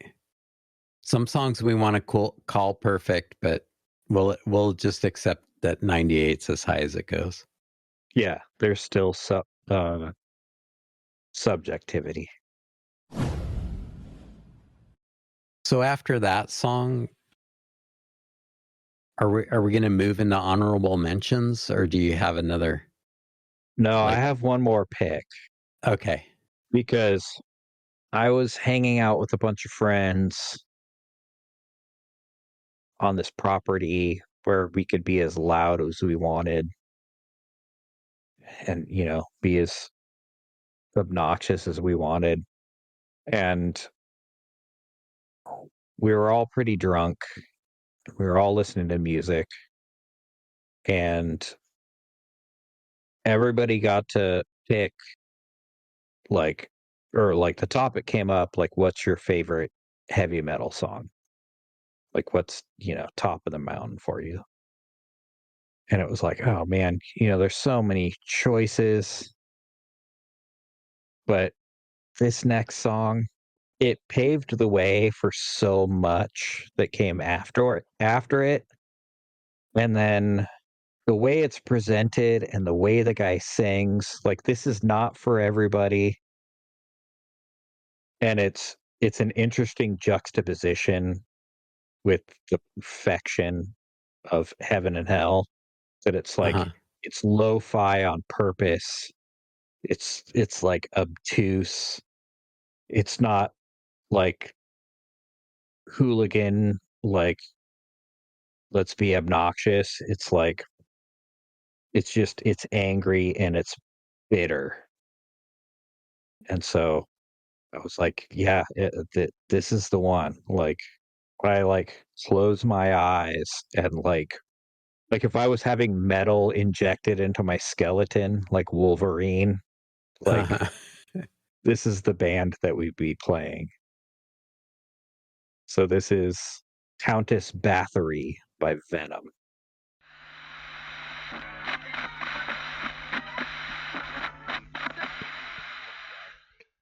Yeah, that's another one I've heard in the last year. Uh, Interviewed on Talk Louder podcast. If you haven't heard that podcast and you're into some of these bands, like, definitely check out their back catalog of interviews.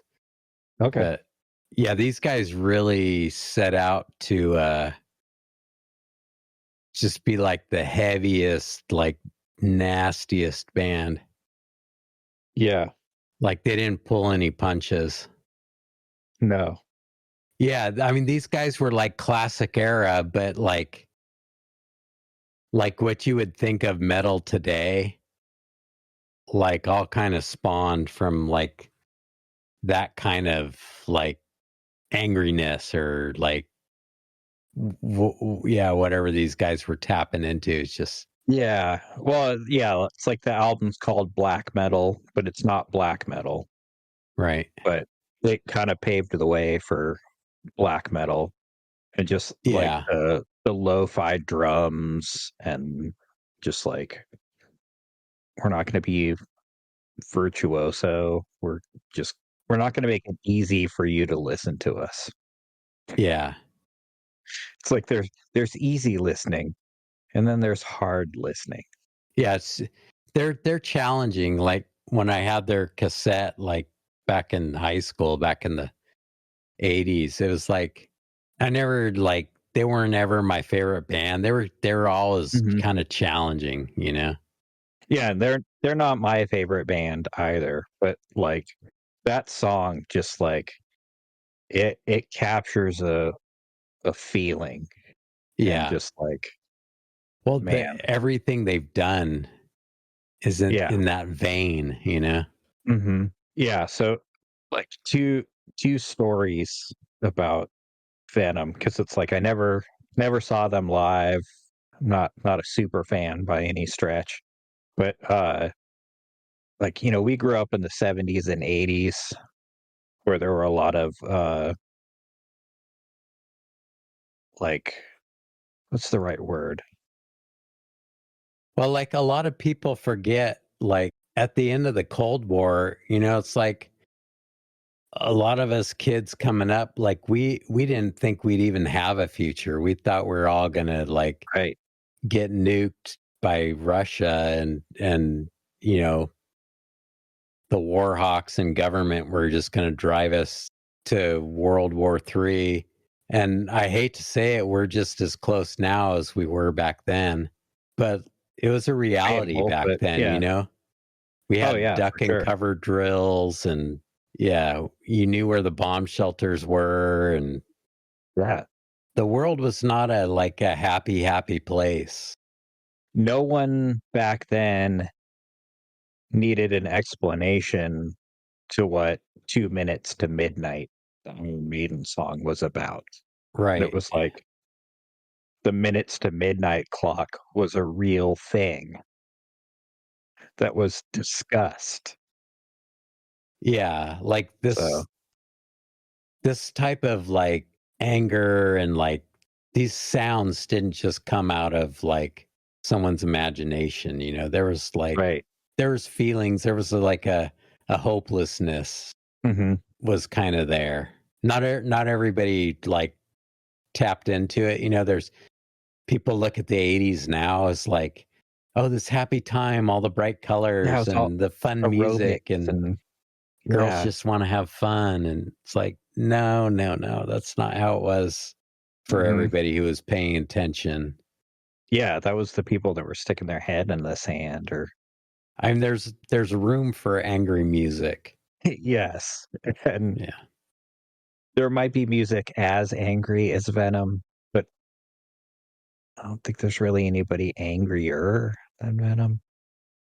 There's singers as angry, but people don't play their instruments that angry Right. at the same time always. Yeah. Yeah. Well, I remember a few years ago, Erica and I were watching this YouTube channel called SciShow, and they were discussing the difference between toxic substances and discussing the difference between poison and venom. And like just for yucks, they had the band logos for poison and venom. Oh, yeah. And it was like, probably 90% of their audience wasn't gonna understand what that Right. was. But it was like, I got it and was like instantly angry. And Oh Erica man. was like, "Why are you angry? Like, it's just band logos." And I'm like, "Well, they're explaining the difference between the biological substances of being poisonous and venomous, but like, I'm gonna wait till the end of the video, but then I'm gonna grab the remote and I'm gonna show the difference." And so I played Unskinny Bop by Poison, Uh-huh. which is one of the cheesiest songs I think I've ever heard in my life. And like Yeah. as angry and angsty and like evil and twisted as some of the stuff we've talked about on this episode, like I still want to be positive. So I don't want to say that that song sucks, but I have yet to not hear that song as sucky. Maybe someday I will appreciate it, but today is not that day. And then I played Countess Bathroom. Yeah. It was like, yeah, like that song is just it's something else. Like, Yeah, it's like the toxic extremes of what we were talking about with the undertones and stiff little fingers. You know, like mhm, sometimes the way to like go through troubles is to just have fun and like goof off and ignore it. party. And sometimes it's like face up to it and like be in the moment of like how awful things are. Yeah, and just scream Yeah. into the wilderness because Yeah. no one is hearing you. I used to have some of that in me. And like even musically I would kind of try and express some of that. But I don't know, it was never that cathartic for me. Listening to it sometimes was like back in the 90s and stuff, but like yeah, I've mellowed in my older age. I don't really like feel the urge to like, you know, slit the veins or whatever. Yeah. Never had that urge, but yeah, Well, I mean, like in a musical sense, or like in a like just getting it all off your chest Right. kind of thing. Well, and I think we were talking about it the other day when you were trying to set up your microphone. We were talking about how sometimes you just like throw those cuss words out there because it's like you don't want to hang on to that stuff. Exactly. Yeah. Yeah. Sometimes it's better to like blow it out your tailpipe than it is to Yeah. like pretend like it's not there. Yeah. Exactly. Yeah. Or like form a cyst around it and internalize it and have it affect you forever. Just light it on fire and kick it over. Watch it burn. Yell at it till it's ashes.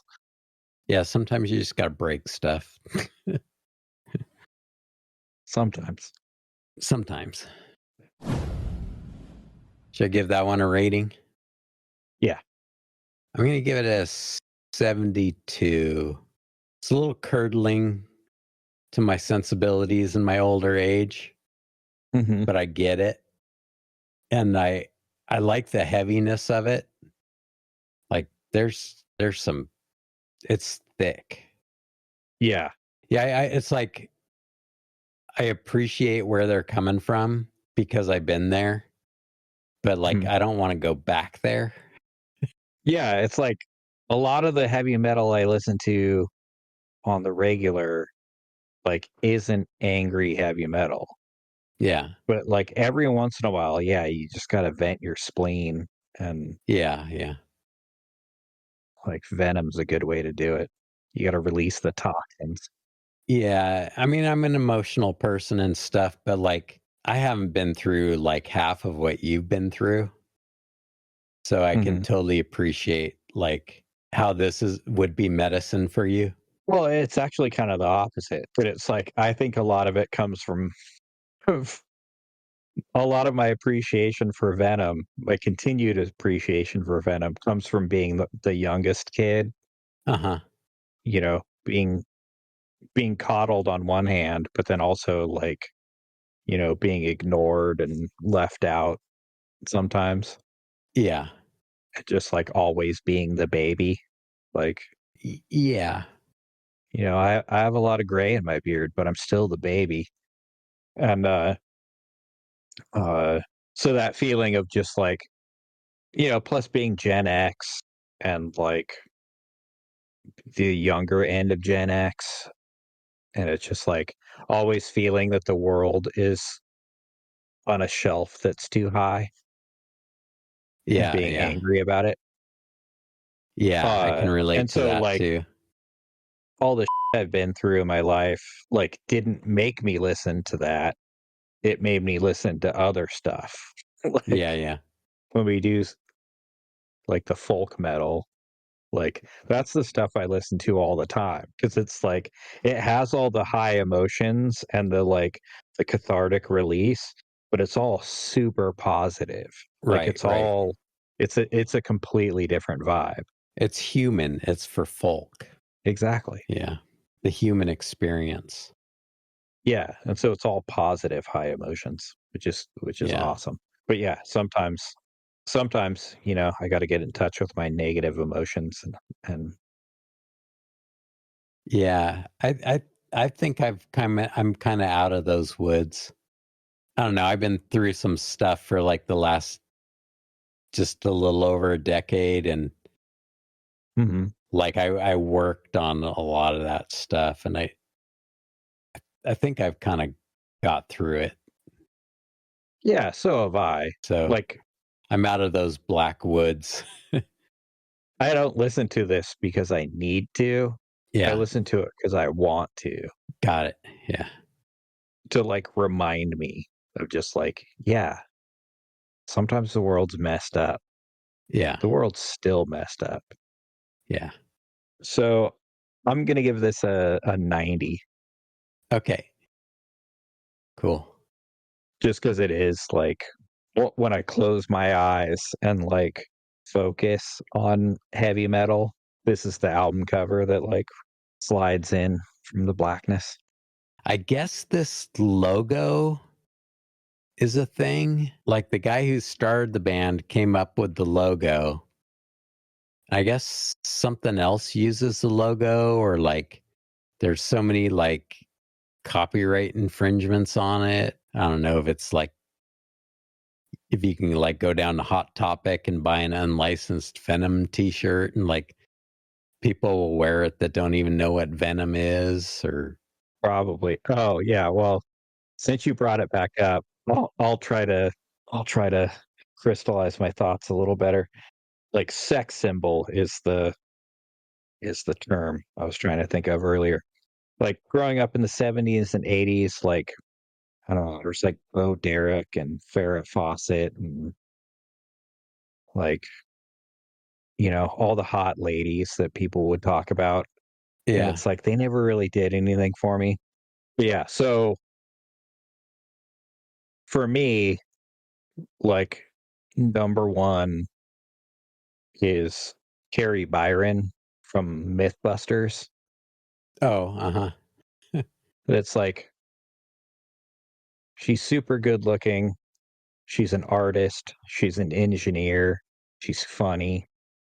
Like she's got it all. Like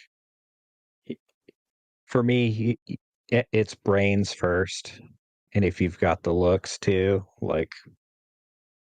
And so, in one episode of MythBusters, Carrie was wearing a Venom T-shirt, Uh-huh. and it was like she's not wearing that just because the logo looks cool. Like I can tell she likes Venom. Sure enough, later on she was wearing like a different Venom shirt. Ah, And I've seen her wearing like other metal tees. And it's like, yeah, nice. she's rad. I knew it. I knew Tell. it. Yeah. I've also come full circle on that. Like there was that brief time where there were all the like gatekeepery videos on YouTube of like name 3 songs. Like they'd it was like these broy dudes that would walk up to some girl on the street with her friends wearing a Metallica shirt. Name 3 Metallica songs. And it's like, who cares, dude? Like, she listens to it, let her listen to it. If not, like, mind your own business. Right. Yeah, my daughter wanted an Iron Maiden shirt for Christmas. And I was like, yeah, you should get Killers, but be prepared, Mm-hmm. So like I got her a Killers t-shirt for Christmas. I was like, just be prepared. Just be prepared. Dudes are gonna come up to you and yeah. Yeah, luckily she is prepared. Yeah. She was raised she knows right. her metal. Yeah. Yep. Yeah, I let her DJ. Oh, when we cool. drove back down from your house last time. She knows her metal. None of my celebrity crushes would ever wear a Venom t-shirt. Yeah, maybe you need better celebrity crushes. All right, are we ready for some honorable mentions?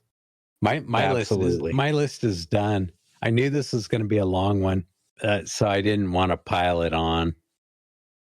We're doing thrash metal next week, so yeah, I'm going to be a little light and a little generic on my thrash metal. Like there are some bands that I really like that are thrash metal, and some bands that really don't do it for me. So yeah, it's like I'm going to have half the picks that I had this week. Yeah, I have some obvious ones. I have some outliers that I can talk about. So, all right, what's our first honorable mention? We should just play it and then we'll talk about it. Okay. That seems to be the best way to do it. So this is a little band out of Canada called Thor. Oh, and this is their I was song. wondering if Thor was going to get on here. Thunder on the Tundra. Yes.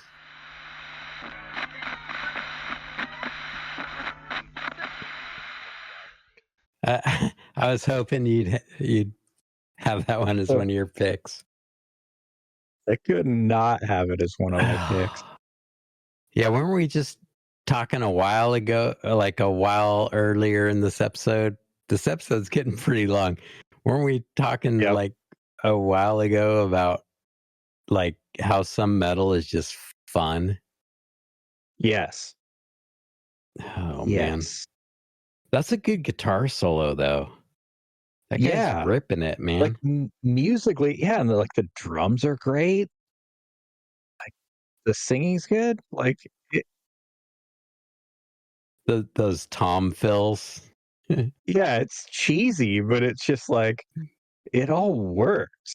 Like Yeah, yeah, and I don't know if that band's actually from Canada. The singer's from Canada. He was like this strongman showman guy. yeah. He used to like For blow up hot water bottles and stuff. yeah, bend iron bars. And he would Yeah. continue to do that on stage, like playing with this band. But so my introduction to this band was I went to a high school where they would let you off campus at lunchtime so you could go like get food like at McDonald's or wherever or the deli across the street. So Yeah. there's this little shopping center across from the high school. And while I was there was a little used record store there. And so, I'd go grab something from the deli and eat it and then spend the rest of my lunch break looking at records at this record store.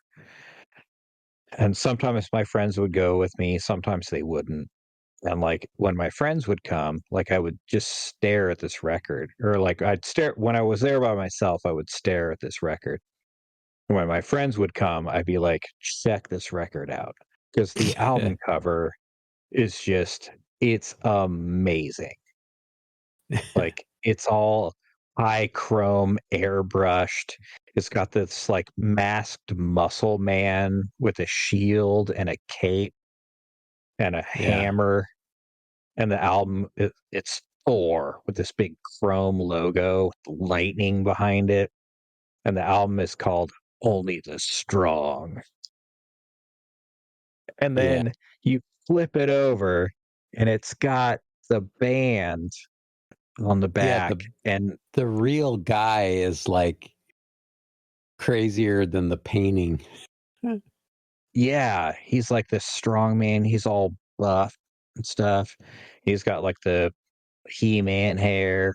And like they're all in like 80s heavy metal spandex, but with like plate mail bits and chainmail bits and fur bits. Like you were talking about your friend that wore Yeah, the furry fur boots. boots. Yeah, there's Yeah. some furry boots going on. And like, man. And so it was just like, this is this has gotta be good. And it's Oh like, I man. don't even think we had a record player at the time. Like you had already moved out. And so, the guy who owned the record store, it was like a tiny little shop. So I think he probably got sick of me like looking at this record every day. Uh-huh. So one of the times I was in there and I showed it to a friend of mine, he was like, "Man, why don't you just take that record? Just Like you take it. just have it. Like nobody else digs that record as much as you do." I was like, "Really? I can Oh man. have it?" He's like, "Yeah, just take it, man. Like nobody else is gonna buy it." And I was like, Yeah. "Oh man." And so I still have it, and I got one Oh, of cool. those picture frames that like, holds an LP. Yeah, yeah. And so I've got it hanging on my wall and it's like I've only played it once because I don't want to mess up the record because it's pressed on blood red vinyl. It's like a special edition one too. Nice. It's like and so, I finally got to hear this song after staring at this album, or I finally got to listen to the album after staring at the cover for so long, and it did not disappoint. It's just like it's all chrome and airbrush and Yeah. lightning and Oh man. badassery. Yeah. Oh man. It's like, is it Iron Maiden? No. No. But does it pass the peachy folder test? Absolutely. Absolutely. Like, Yeah. summoned by the goddess, she needs some volunteers. In a metal A band of trained citadel. commandos Yeah. in search of the scepter, whose power soothes the beast. Oh, so good. Yeah, just like it's the mightiest album of all time. Yeah, metal's a big So, tent, and there's so much to love, you know. yeah, it's like, is it cheesy?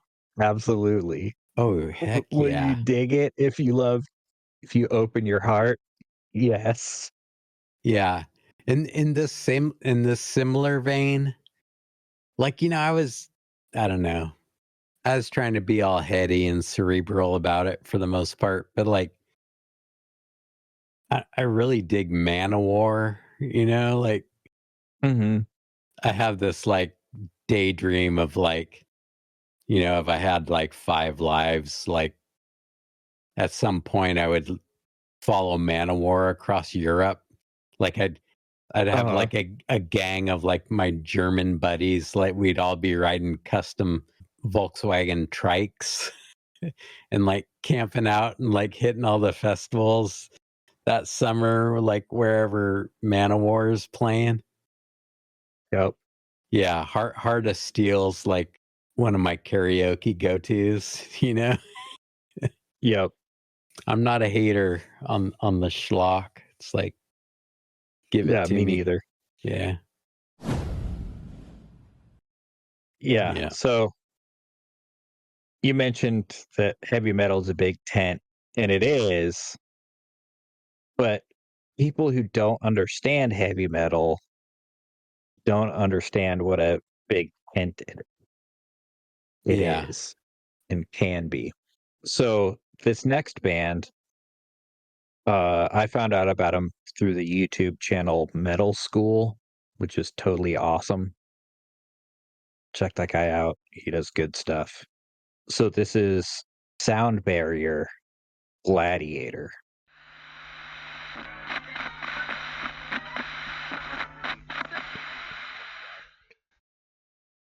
Do you know anything about those guys?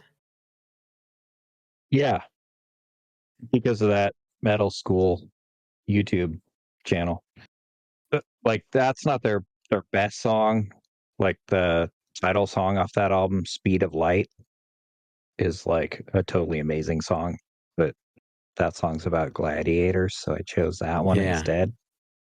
Uh plus I do really like that song. Yeah, it says fiery. Yeah, just total ripper, like classic 80s metal. Yeah, And when's that from? I think it's like maybe 85. Man, the bass on there is like slamming. It's like very Harris-esque. Yeah, right. So Speed of Light came out in 1986. Okay. Yeah, there were Yeah, I mean that could be like either really old or it could be like brand new. right. Oh Yeah. man, can't wait for the trad metal episode. Man, you're gonna dig it so much. I'm Oh so man. excited about it. Uh yeah, so Sound Barrier, the band was all African American guys from LA Oh, cool. and like phenomenal musicians. They were huge in like the metal scene down there, but like they barely got a record deal, and like the record company was like, well, we don't know how to promote you. But it's just like it's so disappointing that it's like quit trying to pigeonhole people because of the color of their skin. Like they're a metal band, market them as a metal band. Like Man, these guys could have been huge. Yeah, the guitar player in this band went on to do something else. I can't remember now. Tracy Singleton, aka Spacey T. Yeah, if I'm thinking of the same band, I'll have to dig into these guys some more. That's really good. It's really good stuff. Whoa. Yeah, he worked with Bad Brains. Cool. I guess they reformed. According to fishbonelive.org, he is currently with Sound Barrier. Huh. Maybe they reformed. That would be cool. Check those guys out. They are phenomenal. Yeah, good stuff. Yeah. So my last honorable mention circles back to our first episode. Oh. This is Y&T Nice. Hurricane.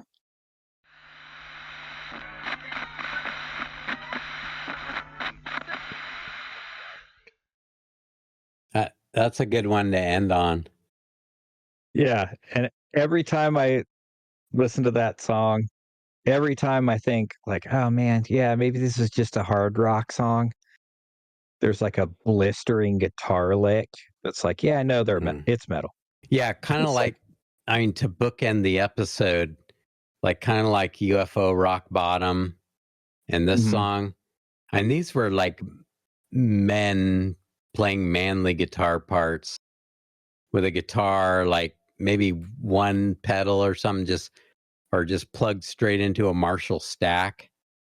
And like, that's pretty unforgiving. Like if you never played like that, it's like, there's nowhere to hide. Right. You know, like a lot of the amps nowadays are really high gain.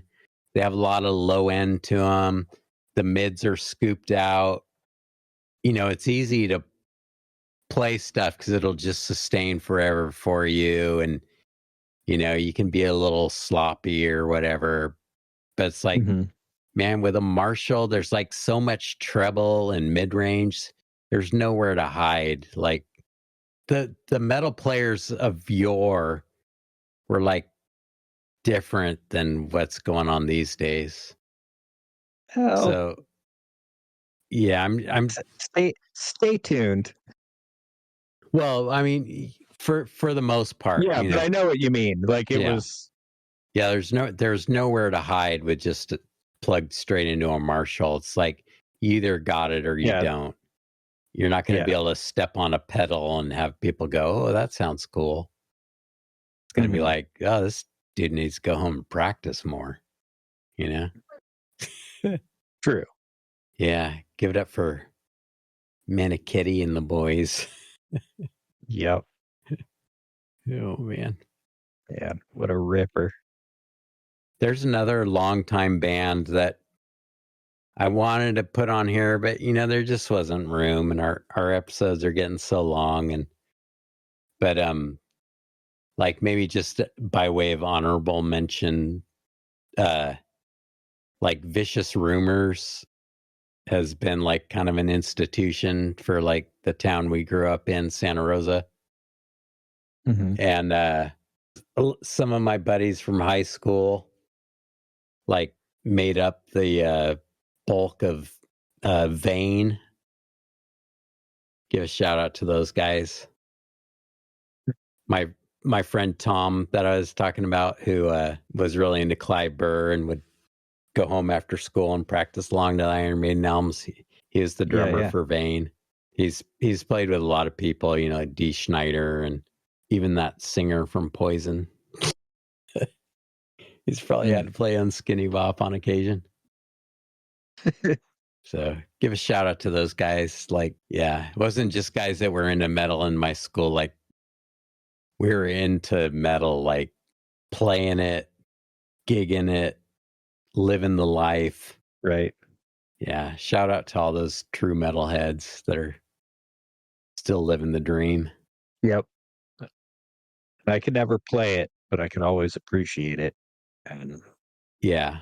anybody who like harkens back to the like, oh man, there's no good music anymore. Like they don't play metal songs like they used to. Yeah, stay tuned. And metal in the same way that punk rock was, metal was kind of an underground thing, like the true metal. It was Mhm. kind of an underground thing, so that, you know, if you traveled around, you'd find the local scene, and there was some band you could check out, or like if you're touring, there's some other band you could like sleep on their couch or something, or, you know, like metal's a community, you know? Right. Like, I don't know if hip hop's like that. I don't know if country's like that. Maybe for Some some parts of it country are. artists Yeah. it is, but Yeah. Some hip yeah, hop artists do. metal's like definitely a community though. That's why I don't Yeah. want to talk smack about any bands or something, because, and that's why I say it's a big tent, because it's like, yeah, it's a community, you know. It's like, Yeah. And like I mentioned it before we started recording, and like it is kind of ironic because we've separated heavy metal and we're covering 4 different genres under that tent. And yeah. there's plenty more besides that.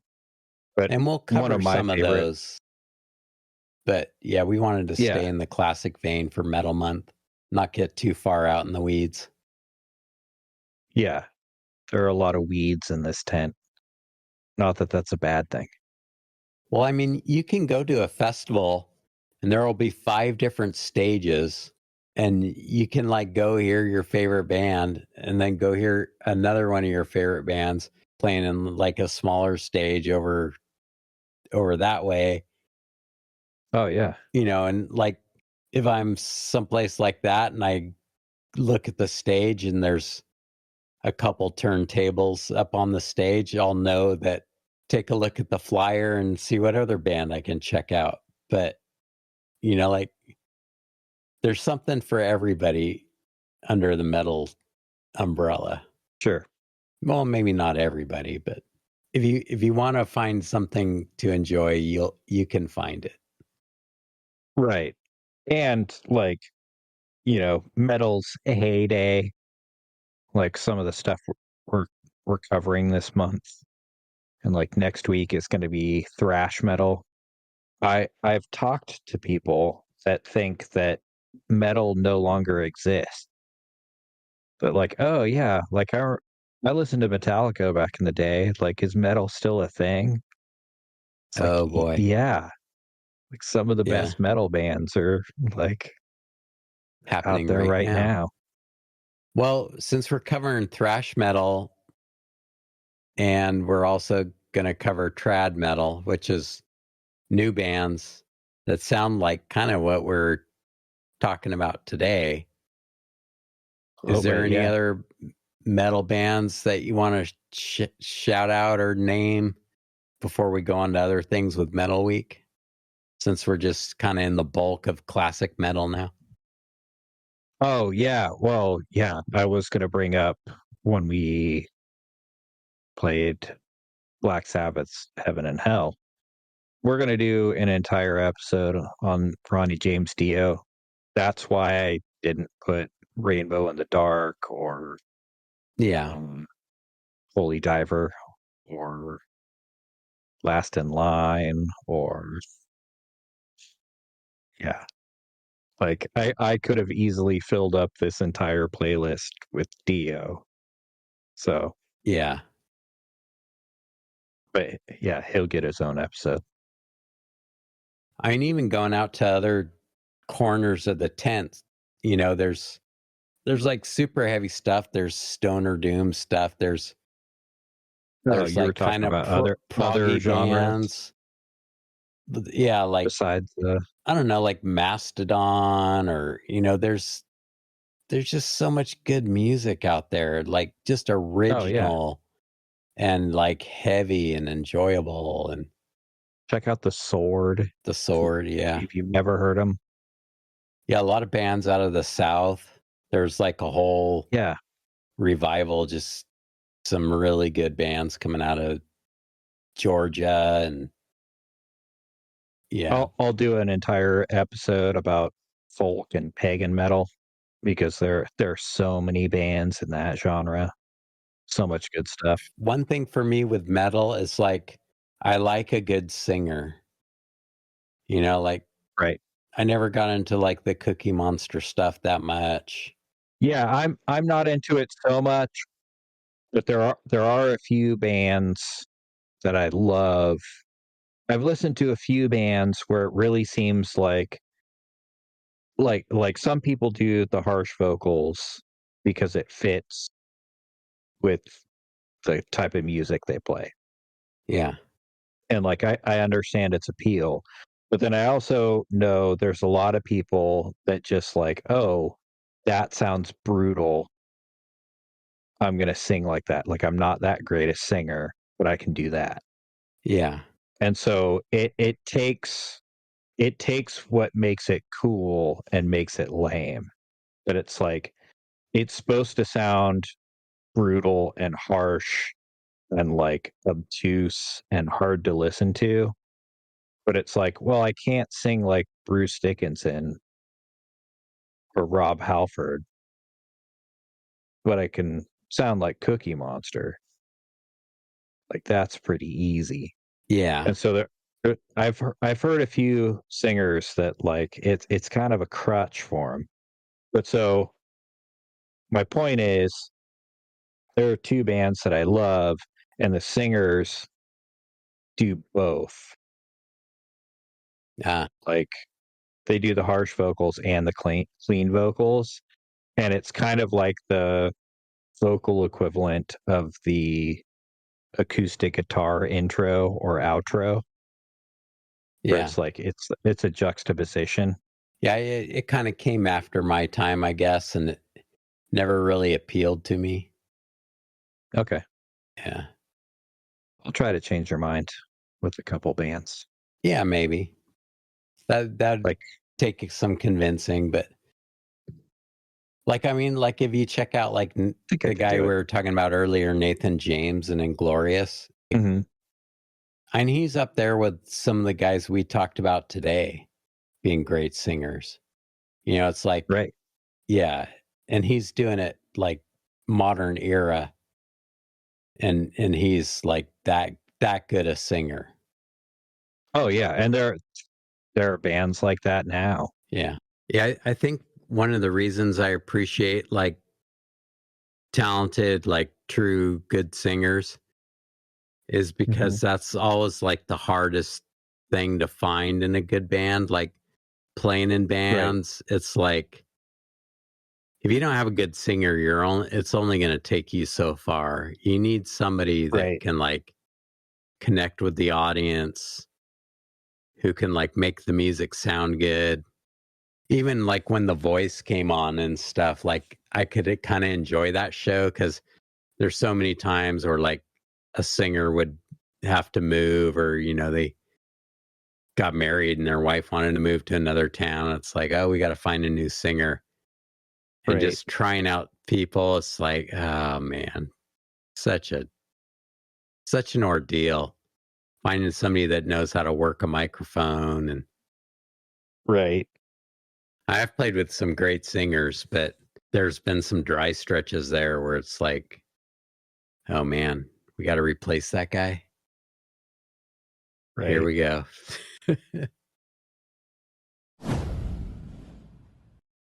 Yeah, so in honor of Metal Month, a couple weeks ago, I went to a heavy metal show and saw a band that I've been wanting to see for a long time. And they were co-headlining with another band that I'd heard of but never listened to.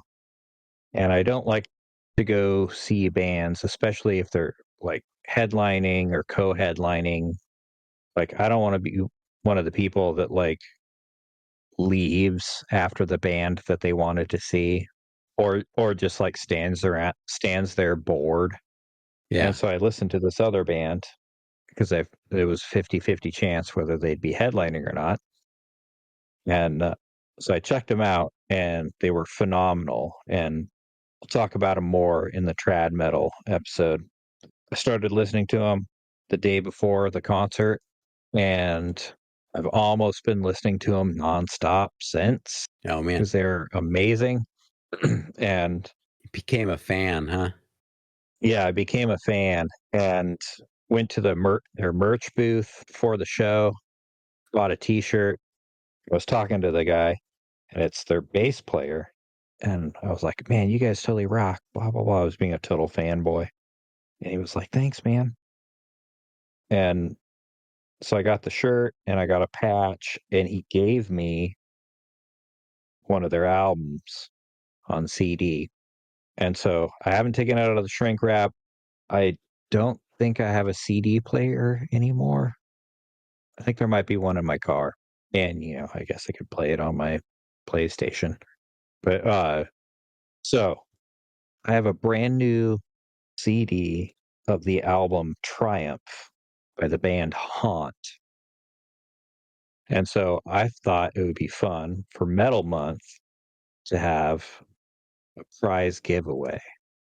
Are we gonna have a trivia question or something? Or Nope. I figured you guys got to earn it. If you like the podcast, leave us a review. At the end of Metal Month, we'll go through the reviews, put all the names in a hat, draw a name at random. You in the CD. We'll give you a shout out on the episode, and you can contact us, and I'll send you the CD. yeah, you can give us 1 star or 5 stars. Just leave us a review. We'd prefer it if it was 5 stars, but only if we earned it. Yeah, you leave us a review, we'll put your name in a hat. You'll be entered to win. Cool. Your chances are good too. I can confirm it is a ripper album. All right. They're cool. We'll see you next week for thrash metal. Nice. Yeah. Well, I hope everybody enjoyed this one. Have a great week. And Yep. Thanks for listening. yeah, thanks for listening. Bye. Bye. Checking out music with my bro. Will it dig it? Yes or no? Here we go